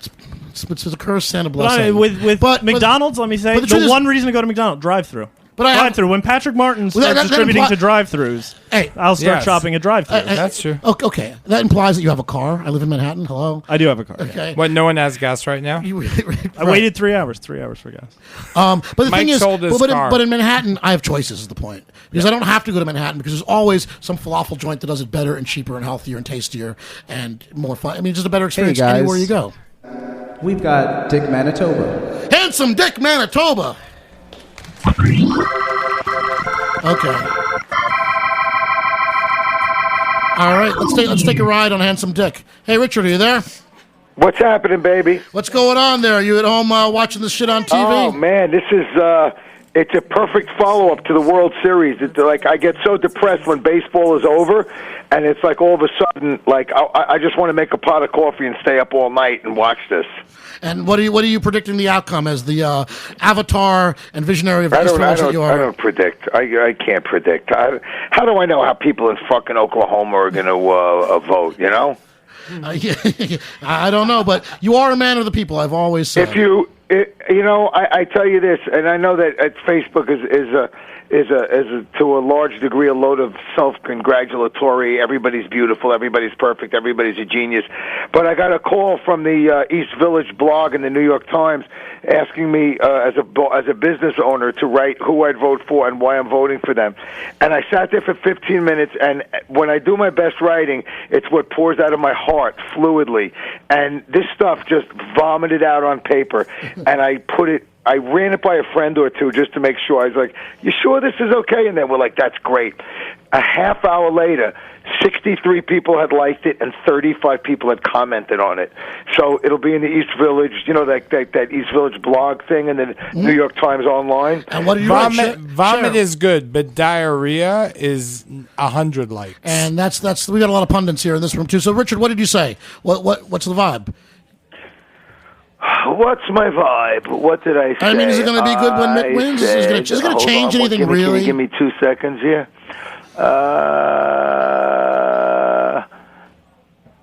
Okay, here it is. And Richard, Manitoba. I said this. First, I just said, this is thrilling. Gillibrand in New York, Warren in Massachusetts. Go O. And that was my latest thing. I got to write little things. Posted some pictures, but let me. I have a high reading level, so this will. Hot off the presses, East Village New York Times blog just asked my opinion, and here it is. Of course I'm voting, and I'm taking my 9-year-old son Jake with me, as I did in 2008. I am voting for Obama. I am friends with women. I'm friends with homosexuals, and a wide variety of people with whom Romney could give a shit about. I believe Obama has saved the economy, which seemed heading into a depression. People blame him for the bad economy. I think he veered us off a total crash. He's made mistakes. Who hasn't? Some think Obamacare is a disaster. Others claim it saved their lives. He's a very bright guy. I think he'll right the ship. I like how strong America still is militarily without isolating ourselves from the rest of the world. There are economic experts on both sides saying diametrically opposed things. What's a voter to do? Vote with who you want to represent you, to speak for you in this insane 300 million person social experiment known as America.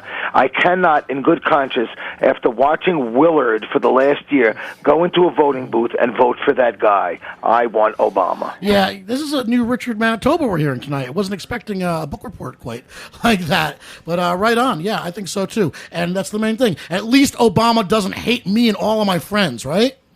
Yeah, it's just, there's a two-man race. It's not like a 40-man race. There's the brush strokes are large, and I have nothing in common with that guy. Now that's one subject. The other subject is, all right, it's who's comfortable, who's in common, who believes what I believe, who's going to do the better job as the chief executive of the United States. That's the job. If Romney doesn't agree with me socially and culturally, but he would do the better job, I would vote for him. I just don't think he would do the better job.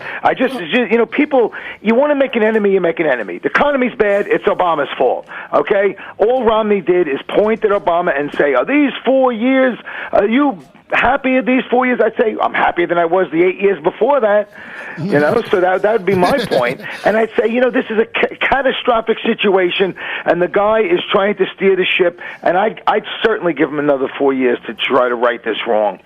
Before I give up on him and vote for some guy who, you look at Mitch McConnell and all those guys. It's like they're disgusting people.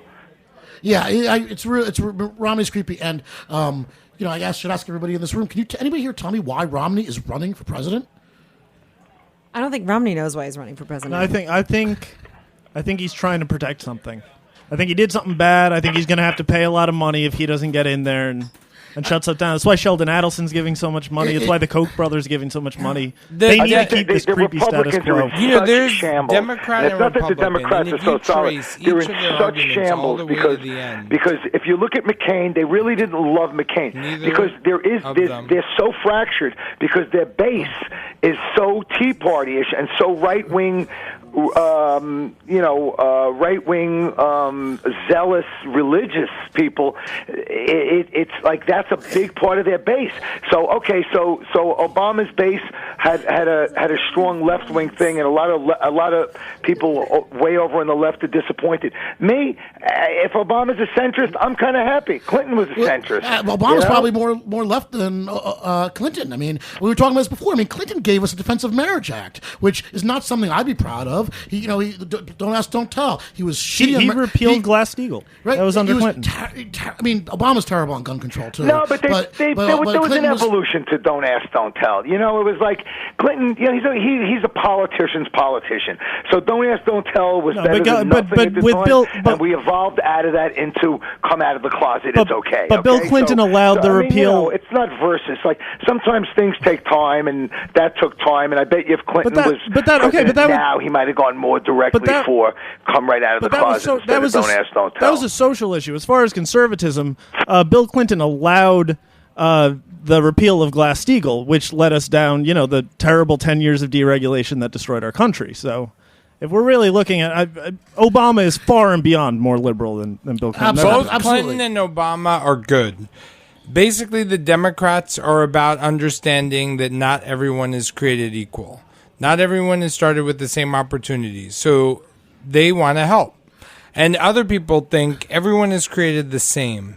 And they, therefore, don't want to give what ends up being a marginal part of their success towards helping those other people. And you'd like to and say I grow that. up in a diverse city, so of course I witness all the diversity, but I don't know. I'd like to say that, but the Republicans. Hey, Richard, hang on. Also, is that the Republicans also? I disagree. They don't think that everyone is created equal. At least not in God's eyes. They really don't. They don't think women are equal. They won't back up for equal pay. They don't think homosexuals are legal. There's always somebody else. And like Chris Rock says, who's next? The Jews and the blacks? Because that train's always on time. Jesus is coming back to life in Israel, and the rest of us are going to be smote off the face of the earth. If a lot of these according to the Christians, the Jews will be given a second chance here and sounding egotistical. It's okay, Richard. It's not about Obama. It's about your mama. You have Do you know who 300 said that? million people. Reverend Al And you have Sharpton. people pounding the Bible, saying we live by this 2,000-year-old comic book. And then you have people going, I'm an atheist. I don't believe in God and all. And you have to have one guy representing both of those people. It's not happening. It ain't happening. Yeah, I think it's crazy too. And honestly, I sort of got funny looks. We're not supposed to talk about faith, the Mormon thing, but and Jen here, who's brilliant in every possible way, looks at me and says, "Hey, I was brought up a Christian, and one cult is as bad as the next." But to me, that Mormonism, it's weird. And I'll tell you, I don't like him baptizing my dead fucking Jewish ancestors. That's fucking creepy. It's just fucking weird. Well, and he was not just a member of his church. He was the Mormon version of a minister. He's the Grand Poobah. Yeah, and hey, this is. Pizza's here. Hey, look, this is a show, and Richard, you've been in here, so you know what that means. You've been in the studio when the pizza shows Excellent up. Pizza. It's my microphone now. It's our pizza is what the Catholic Church, the communion wafer is, I suppose. Incidentally, I have some great news for Republicans. Paul Ryan just won his seat in Wisconsin. Whoa, what's up, world? So Paul Ryan's not out of a job. Yeah. How come it says Romney 163, Obama 162? It reminds me like when John Cain lost predictably. He just sort of got up and went to work the next day. It was so kind of sad and fucked up. It was like, okay, I'm going back to work. Is Romney a better candidate than John McCain? No, he's far worse, I think. No, that's what I'm saying. The Republican Party, it's like... Let me rephrase the question. Is Romney Ryan a better ticket than McCain Palin? Who can tie up the Tea Party, and they kind of need, they have to upgrade. They have to hip themselves a little. And there are very few, hip Republicans, if any. And they have the Tea Party. They have all these severe ends of one spectrum, and they have to answer to them, and at the same time they want to be sort of like modernized, but they have to go by the Bible, and you're not allowed abortions, and it's like they're in a quandary toward getting a guy to capture the imagination. They need like a young. I don't know. I don't think he exists. Well, but right that's now. Paul A Ryan. young, bright, That's Paul Ryan. He's Look at him. He's a jock. Hey guys, way toward the middle. Richard, you know? here's some news. They break in with CNN is calling Claire McCaskill will beat Todd Aiken to remain her Senate seat in Missouri. And Claire McCaskill will retain her Senate seat and beat Todd Aiken. Legitimate. He just won Alabama. I think we should just have another civil war because he's winning every southern state. It's just time for another civil war. Well, and that's the fucked up. Arkansas, Alabama, Romney. That's the fucked up thing. Again, I'm looking at the map, and it looks red. It looks like someone just bled all over the fucking thing. And of course, the blue parts are, the Northeast, and the West Coast hasn't been called yet. But it's just these pockets of people. Can you tell me something? Because you're a little bit older than I am. Why didn't we let You're them? so kind. Why didn't we let them secede? Why didn't we just let them break away? If Florida goes red, it's like we're peeing blood. You saying he remembers the actual Civil War, dude? No, either of you guys. You're a little bit older than me. I mean, who knows? Maybe you knew a great-grandfather that could tell you stories. But not Lincoln old. Why wouldn't we let these people go? They didn't want to have anything to do with us. I don't want anything to do with them. On one person has to talk at a time. I'm a professional. Okay, well, if Florida goes red, it's like we're peeing blood. And look at the red states. I still pee blood sometimes. Huge landmass. There's like 12 people living there. It's insane, but it's also been said, who the fuck lives in the Dakotas? There's one person per 50 miles. It's Arizona it's not just went Romney, 11 electoral votes. And look where we live. I mean, my floor is someone else's ceilings. My walls are someone else's walls. It's not like living in fucking Montana. Well, and somebody like John Boehner, somebody like Michelle Bachmann, these people are super powerful. They represent, 10 people in some rural backwoods. You guys remember when John Boehner used to cry all the time? Wasn't that awesome? Still cry. He'll cry tonight. Obama cried last night. I saw that. It was pretty good. Kept on wiping his face. I know. It was nice. I liked Dan, it. your mustache represents how much of the Electoral College? How much of the Electoral College? Oh, I don't know. I don't know anything about politics. I was trying to make a political joke. You don't even know what that word I don't even know what it means. So, Richard, the truth is, though, I want to ask you this because you've been around. You're a rock and roll guy and living in the East Village. And how much does it really affect your lifestyle if the Republicans? I can't hear you. If the Republicans won, how much would it actually affect your lifestyle? Did your life change when Bush came in after Clinton? I mean, did anything really change? Were you feeling it on the ground? I mean, did your bar business change? Was the timbre of your day-to-day life different? Well, if you want to define it that way, I guess I didn't feel the direct hit in the bar or necessarily paying more taxes or being under the thumb of the government anymore. Personally, I find that over the years, it doesn't matter in a lot of ways who's president, as far as my income stays the same and my cost of living goes up exponentially, and that's been a constant through all the presidents. But just knowing that foreign policy-wise, the guys Bush had in that administration, I mean, I just never felt good about the country. I never felt good about the country when the guy opened up his mouth. I never felt good about, although, appointing members to the Supremes, Nixon, he appointed, you never know what's going to happen until the guy gets in there. Something happens when you put the belt on sometimes. That's right. And a guy could appoint, Nixon appointed, didn't he appoint Warren Burger, who was a real liberal, to the Supreme Court? For everyone out there. Yeah. Let's one more question for you, Richard. Because you post on Facebook a lot. You're a very pro-Israel kind of cat, right? You're obviously proud New York Jew, but you post a lot about Israel. What do you think about Obama and Israel? Because you take, like, my mom, who's, just sort of kind of brainwashed, honestly, and I'm voting for Romney and I can't talk about it. She's like, no. I mean, she won't admit it, but I think she probably believes Obama's a Muslim. She's definitely told me he's a Marxist, which might as well be whatever. I mean, she doesn't know what the fuck she's talking about, frankly. But what do you think? I mean, you're to me, you're like the hardest core, like New York, real East Village. I wouldn't vote for Obama if I thought Israel was in danger. I think it's scare tactics. I'm not a fan I'm a fan of Israel. I'm a fan of Israel protecting themselves no matter what. They're surrounded by 300 million enemies, and I think they have a very right-wing leader. And in certain ways, you need a powerful leader to be aggressive, but you also need to live in the world and make peace in the world. And there, whether you like it or not, there's 1.5 billion Muslims in the world. And, you can't say, we can do drop a bomb, get rid of them all, you know what I mean? You have to do business with them on some level. And there's got to be a way to do business with them if you're ever going to have peace. So you have to go according to that. Now, I don't think Obama would ever sell Israel. I don't think he's taking a hardcore stance going like, if you mess with us. I mean, that's not the way. You're trying to make friends with these people to some degree to make peace, at least with the moderates.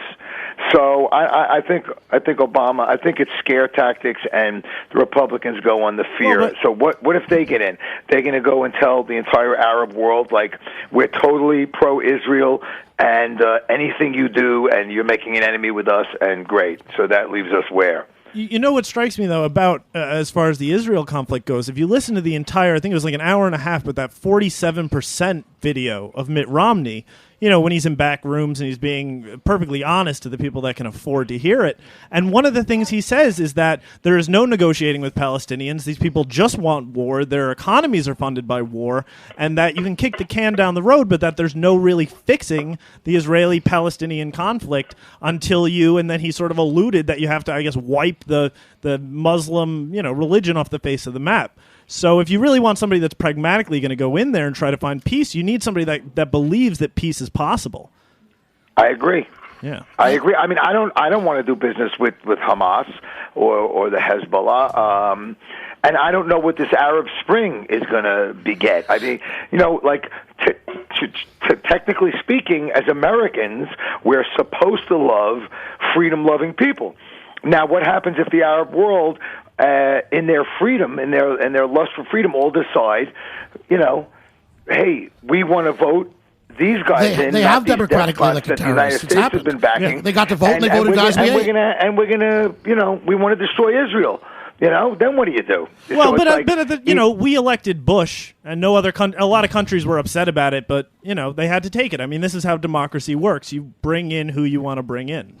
All right, so Richard, yeah, that's true. Good point. I like that point. Richard, what would you do with the Iron Sheik? We're earlier tonight. We're casting, but we're trying to book cabinet positions for professional wrestlers. What would you do with the Iron Sheik? Speaking of the Middle East, I'm bringing this around to something truly important.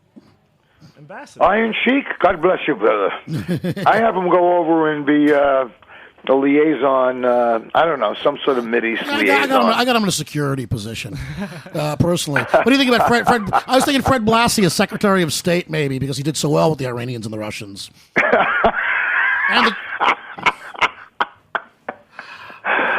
Oh, that's great. All right, my brother. It's always a pleasure. Thank you for calling, and you definitely added to the discourse tonight. Hey, listen, you guys are great, and I wish I could be eating that delicious, fine Brooklyn cuisine. Yeah, well, come back soon. You're always invited here at Heritage Radio. I'll see you on the Mike and Judy Show.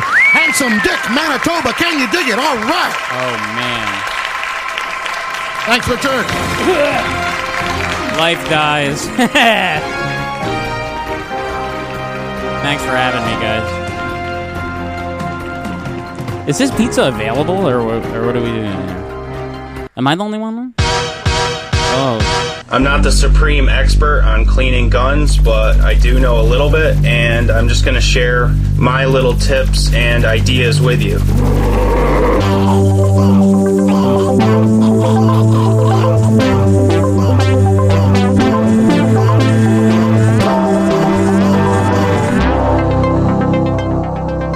Hey, this is Chris Pfeiffer. You're listening to Gunwash Radio. Did we ruin the entire debate here? Dan, sit down. No, come on, it's man. about to take a quick wicked turn. But before we get to the Gunwash, can we gotta check in with the Twitterverse, because this is the Heritage News Radio team. What do you got for us, Russian girl? Меня зовут Margarita Kulovich, the Twitter bitch. Sorry. And I'm looking at the picture of Romney headquarters. It is half empty. Maybe it is, Hall & Oates they are playing. Maybe Will.i.am. But I like what people are saying about Romney. They are bashing him. Romney don't even look like a president. He look more like car salesman. This man is stoned, I'm sure. What if Romney win and he pull off his mask and this is actually Tupac? So someone had suggested that maybe it's an Andy Kaufman gag that's been just running too long. Now reporting live from the HeritageRadioNetwork.org newsroom, it's Margarita. It's obviously 4:20 in the control room. Aaron, I'm gonna die. how you holding up over there, buddy? I actually before when I was listening in there, I actually was having a great time because I was laughing. I was like laughing uncontrollably, and it was really because of like the charisma in the room. I don't know about politics. I came actually to Who learn. does really? Well, no, I came to learn because like okay. Is there a dial tone? Are we getting a busy signal over there? Are we getting a frog signal? I understand. I'm starting to think that the control room is the place to be tonight. Yeah, that was the more fun part of the party. When I got here, it started to get weird. Dude. No, listen, I'm very thankful you had me on tonight, actually. And the reason I came wasn't even to be on; it was actually to hear about politics because I don't. All right, I'll just put it out on the table. I don't vote. Listen, I voted, okay. But I only voted because this woman that I like was like, you should probably do it, and I voted. But what I did was, I won't tell you I won't tell you who I voted for. But you know how when you fill out the ballot, you can sort of just write whatever you want. Oh yeah. Well, so who did you write in? Alice Cooper? No, I'm not going to say who I wrote, but Jethro Tull? No, well, Ian Anderson, on the flute is. I mean, if Led Zeppelin? No, I voted for my pals. You know what I mean? I voted for my grandfather, Hyman Drubner, one year. Yeah, because by the way, the other cat in here is I don't vote because I can't. It was a fair enough thing. I want to be Republican, but I can't get with the gay bashing. Okay, I get that. So he abstained. I think abstaining is you don't agree. Abstaining is a fair thing to do. You have to pull the lever for someone. So 1 year as a protest vote, I voted for Hyman Drubner. But what if I? It's my grandfather. The best vote you can vote is to not vote. I think like half of the electorate. doesn't vote. But Dan, the whole. Excuse my language. The whole fucking reason I voted was because when I say I don't want to vote, everyone's like, "Oh, there's something wrong with you that you won't vote." But there's nothing. How can I choose between television personalities? What was it? There was that South Park episode. It's a turd burger and a shit sandwich or something like that. What, you have to pick one of the two. Because you know what it is. Because no, I'm here so you can tell me. I'm here so you can tell me who to vote for. Because I'll tell you, I voted. Okay, two things. I'll give you two things about it right now. I'm not going to tell you. I'm not going to tell you exactly who I voted for, but I'll give you two. But I'll give you two clues. Number one, I voted for my dad. Because he's the main fucking. His dad is Mitt Romney. Because he's the main fucking Jew and he doesn't take shit from anyone and he's a fucking badass motherfucker. Hi, this is Armin, live from Roberta's. And number two, I voted for my pals, and that's I can't say much else, Well, Obama is my pal. All right, so maybe. Well, not really, I don't know how. I don't know how. But I'm seriously, did you wait in line to do this? Yeah. I mean, was it funny enough to wait in line to actually do that? Because I don't got an hour and a half to. No, they gave me my long lunch from work because of election, and I know it was hectic, and that's upsetting to me. And I do graphics for an automotive company, so there's things that during the day I miss a bunch. But my whole thing is that if I don't go vote, then everyone's gonna say, well, then you should go to Fallujah and like dig holes in the desert where you can't vote and all this shit. But it's like. I just do not. I'm here. Wait, just one moment. Just one moment, okay? Because here's the thing. Because many opinions. I'm not gonna listen. Because I'm not gonna give the opinions, okay? I'm not gonna give any of the opinions. All right, I'm gonna tell you this. I can't vote for a TV personality because I don't believe they can change the world, and that's it. And that's all. What about the $6 Million Man? I don't know. Teach me. I don't know. I haven't read a newspaper since the Blood Code. I haven't read a newspaper since the Blood Code came out for Mortal Kombat 1 in 1993. So educate me. Tell me who to vote for, and I'll do it. Okay. Well, here, if you don't like voting for TV personalities, all right, then just think this. All right. All right. If your vote isn't in there for at least the better of the two TV personalities, which is who? Whoever you like the best. But who? I'm saying whoever you like the best. 20 years from now, you're going to... $6 Million Man we're running. Yeah, exactly. 20 years from now, you're going to turn on the TV, and because you didn't vote for your favorite TV personality, they won't be there, and TV will be shit. You always have to vote for the lesser of two evils, or it's going to get eviler and eviler and eviler. Okay, all right. I don't disagree with you, but and I'm going to get less furtive on this because I don't really furtive because I don't. care all that much. But what if what if I say, like, look, I'll vote. I like Obama because he's black, and I like seeing these white people flip out. Yeah, But that's you, good. That's a but you perfect reason. didn't vote for him. So we got a caller on the line, guys. We have our Surf good shorts. We got our no good shirt, friend. goggles. What the fuck is going on out there in the control room? They got the gunwash goggles. We're gonna die It's, tonight. Hopefully, we eat some glass in this pizza. All right, we have our good friend, fantastic blogger and New Yorker cartoonist Carolina Johnson on the phone. Carolina, how you doing, baby? Cartoon. Hey, how you doing? All right. How's it going? Wow. How's it going? You live on the ultra liberal Upper West Side, I believe. Can you hear me? Check. Yep, there you go. Okay, Carolina, can you hear me? We're back. Yeah, on. I got you. All right. Yeah. All right. How's it going up there in liberal land where you live? What's the vibe? It's going great. It's going great. My favorite tweet of the night so far is John Friedman tweeting, "Yeah, America, you go, girl." 'Cause women are doing great. Women Democrats are doing fantastic. Well, Elizabeth Warren. I'm really happy. Which is great. Huh? And also great for the Native Yeah. Americans, Elizabeth Warren. It's good to get some good, some I don't even know what to say about that. But yeah, Todd Aiken, we were watching, just got defeated. What about the main event, the black guy and the white guy? Oh, the black guy's doing pretty good, I'd say. I'm very proud of him.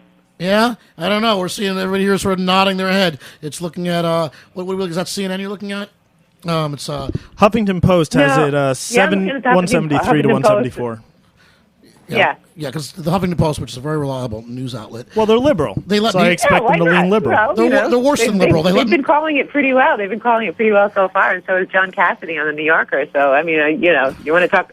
Right now they're at 173, 174. Romney's only ahead by 1 point, right? Okay. First of all, the Huffington Post lets me write for them, okay, to show you how fucked up they are. But Heritage Radio Network lets you host their election night. Well, show. it's a little different, you know.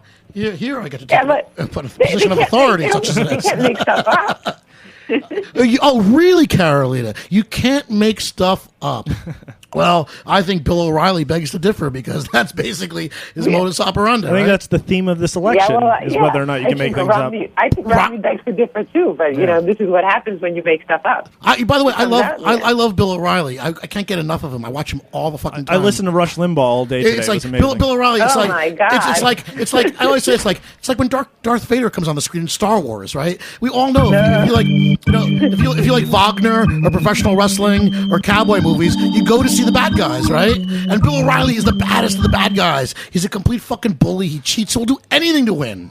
You know? Oh yeah, I know. Yeah, he kills me. Yeah, he's a bully. He's a professional bully, and he's disgusting, but he's so good at what he does. They should have got Jack Palance to play him in the movie before it was too late. So you're watching this, and you still feeling good about Obama, Carolina? Because I do trust you like no one else. So tell me what's going on. And you live where you're calling from, the Upper West Side, right? I'm calling from Inwood. Oh, you're in Inwood, the super Yeah. upper. Yeah, super upper. The North. It's called North Manhattan now. Yeah. Oh, is it? Who calls it that? Bloomberg or your real estate agent? What's the vibe up there? Have you been out in the street? Did you vote in your neighborhood today? Yeah, I voted in my neighborhood like hours ago, like around 4 or 5 o'clock. And what was the Maybe vibe? 2 hours. What was the 2 vibe? hours. I don't think there was a Republican in sight.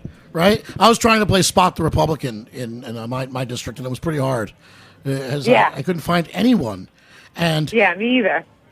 And I don't know if it was comforting or not, though. I don't know if the lack of diversity like that.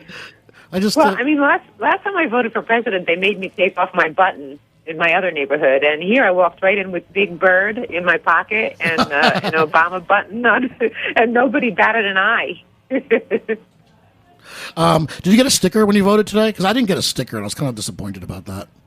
Yeah, I would have liked the sticker. In fact, there's a little part of me that only does it for the sticker. I donated $10 a month ago and still haven't gotten my bumper sticker. For Obama? For Obama. If I could take my vote back sticker. right now, I would, just because of that bumper sticker. Yeah, that's $10. That's one bumper sticker. Who's right, not top priority. Not top priority. No, Obama came through with my bumper sticker. He's a stand-up guy for bumper stickers. Well, Don't worry. It's okay. Maybe by the time it shows up, it'll say, "I voted for Obama, and all I got was this lousy bumper sticker." Well, we're hoping for the best out here. We're in Bushwick. I can't tell. I'm sort of in this like glass box. You've been here to the studio, and it's kind of hard to get a read on this crowd. They're sort of standing around watching it. Might as well be the NBA playoffs.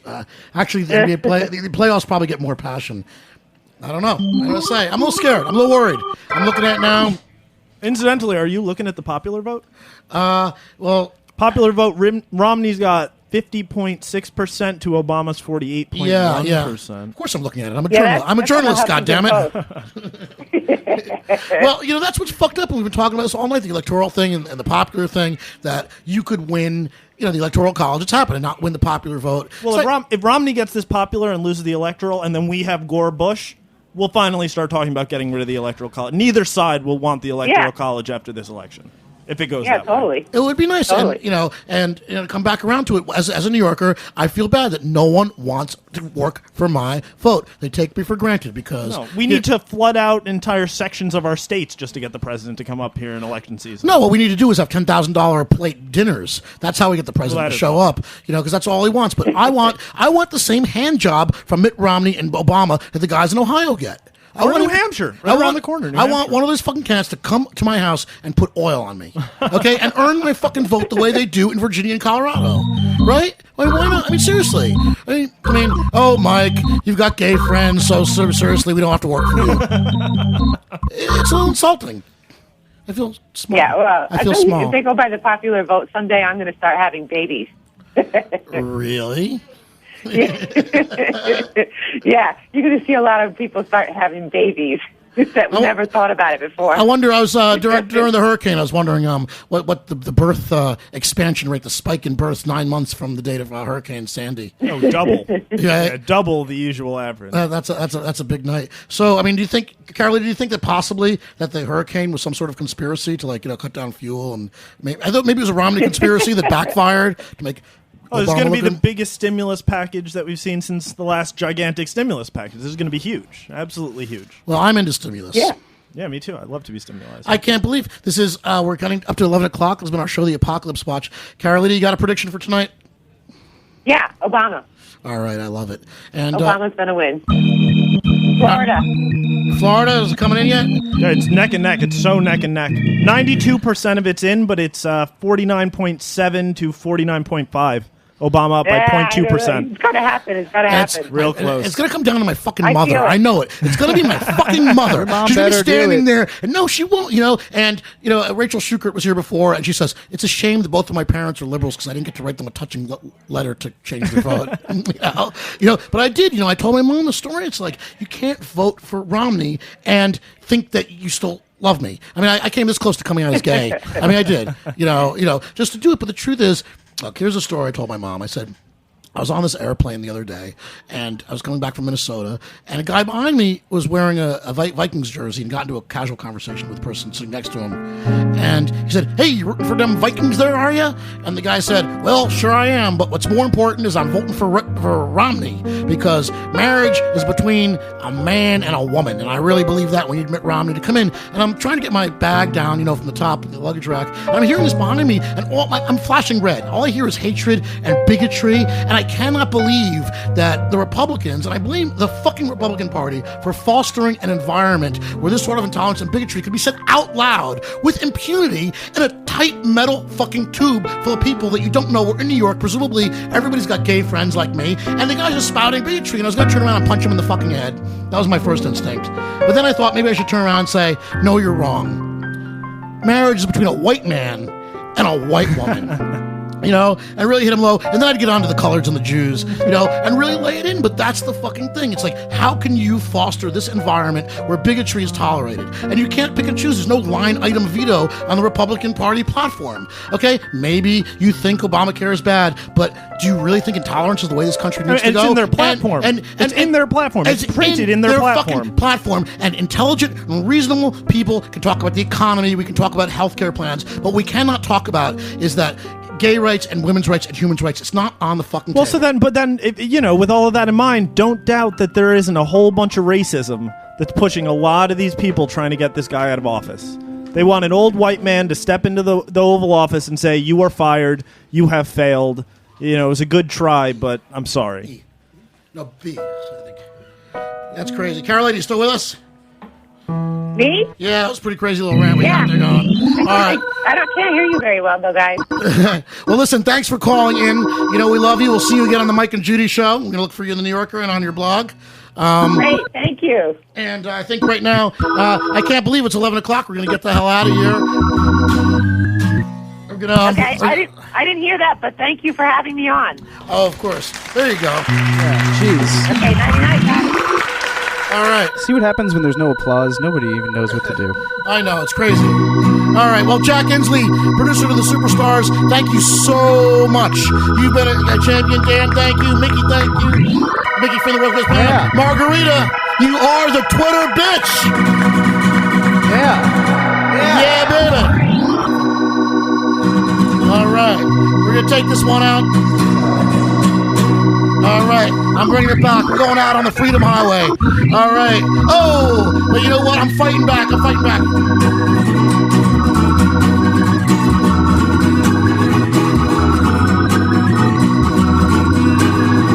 Yeah, I'm rolling that Freedom Highway. Yeah, I'm rocking and I'm rolling every day. Yeah, I'm moving that Freedom Highway.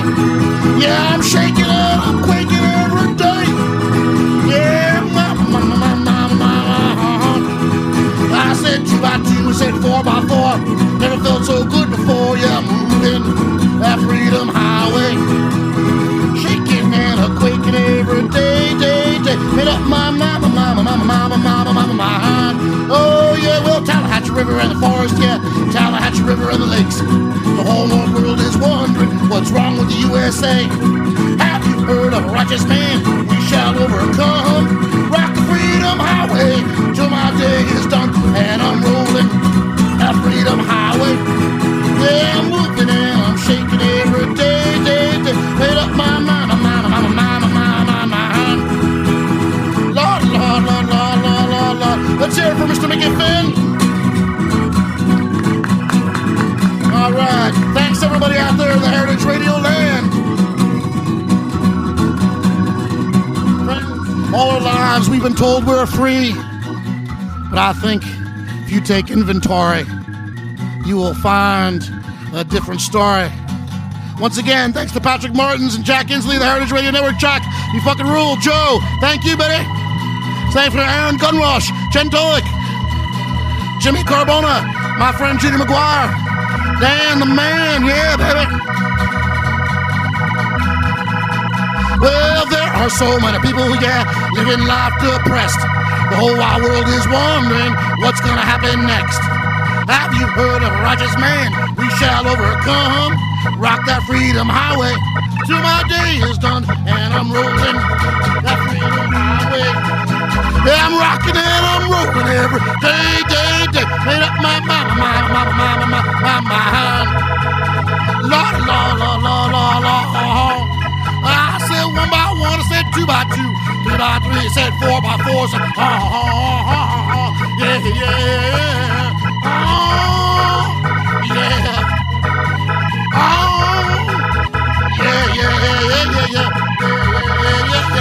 Yeah. Come on, man. Everybody, all aboard. This is Mike Edison for Apocalypse Watch 2012 on the Heritage Radio Network, streaming live from the Burgers in Bushwick, Brooklyn. We love you all. Good night. Tomorrow's another day. Thanks for listening to this program on heritageradionetwork.org. You can find all of our archived programs on our website or as podcasts in the iTunes Store by searching Heritage Radio Network. You can like us on Facebook and follow us on Twitter at @heritage_radio. You can email us questions at any time at info@heritageradionetwork.org. Heritage Radio Network is a non-profit organization. To donate and become a member, visit our website today. Thanks for listening.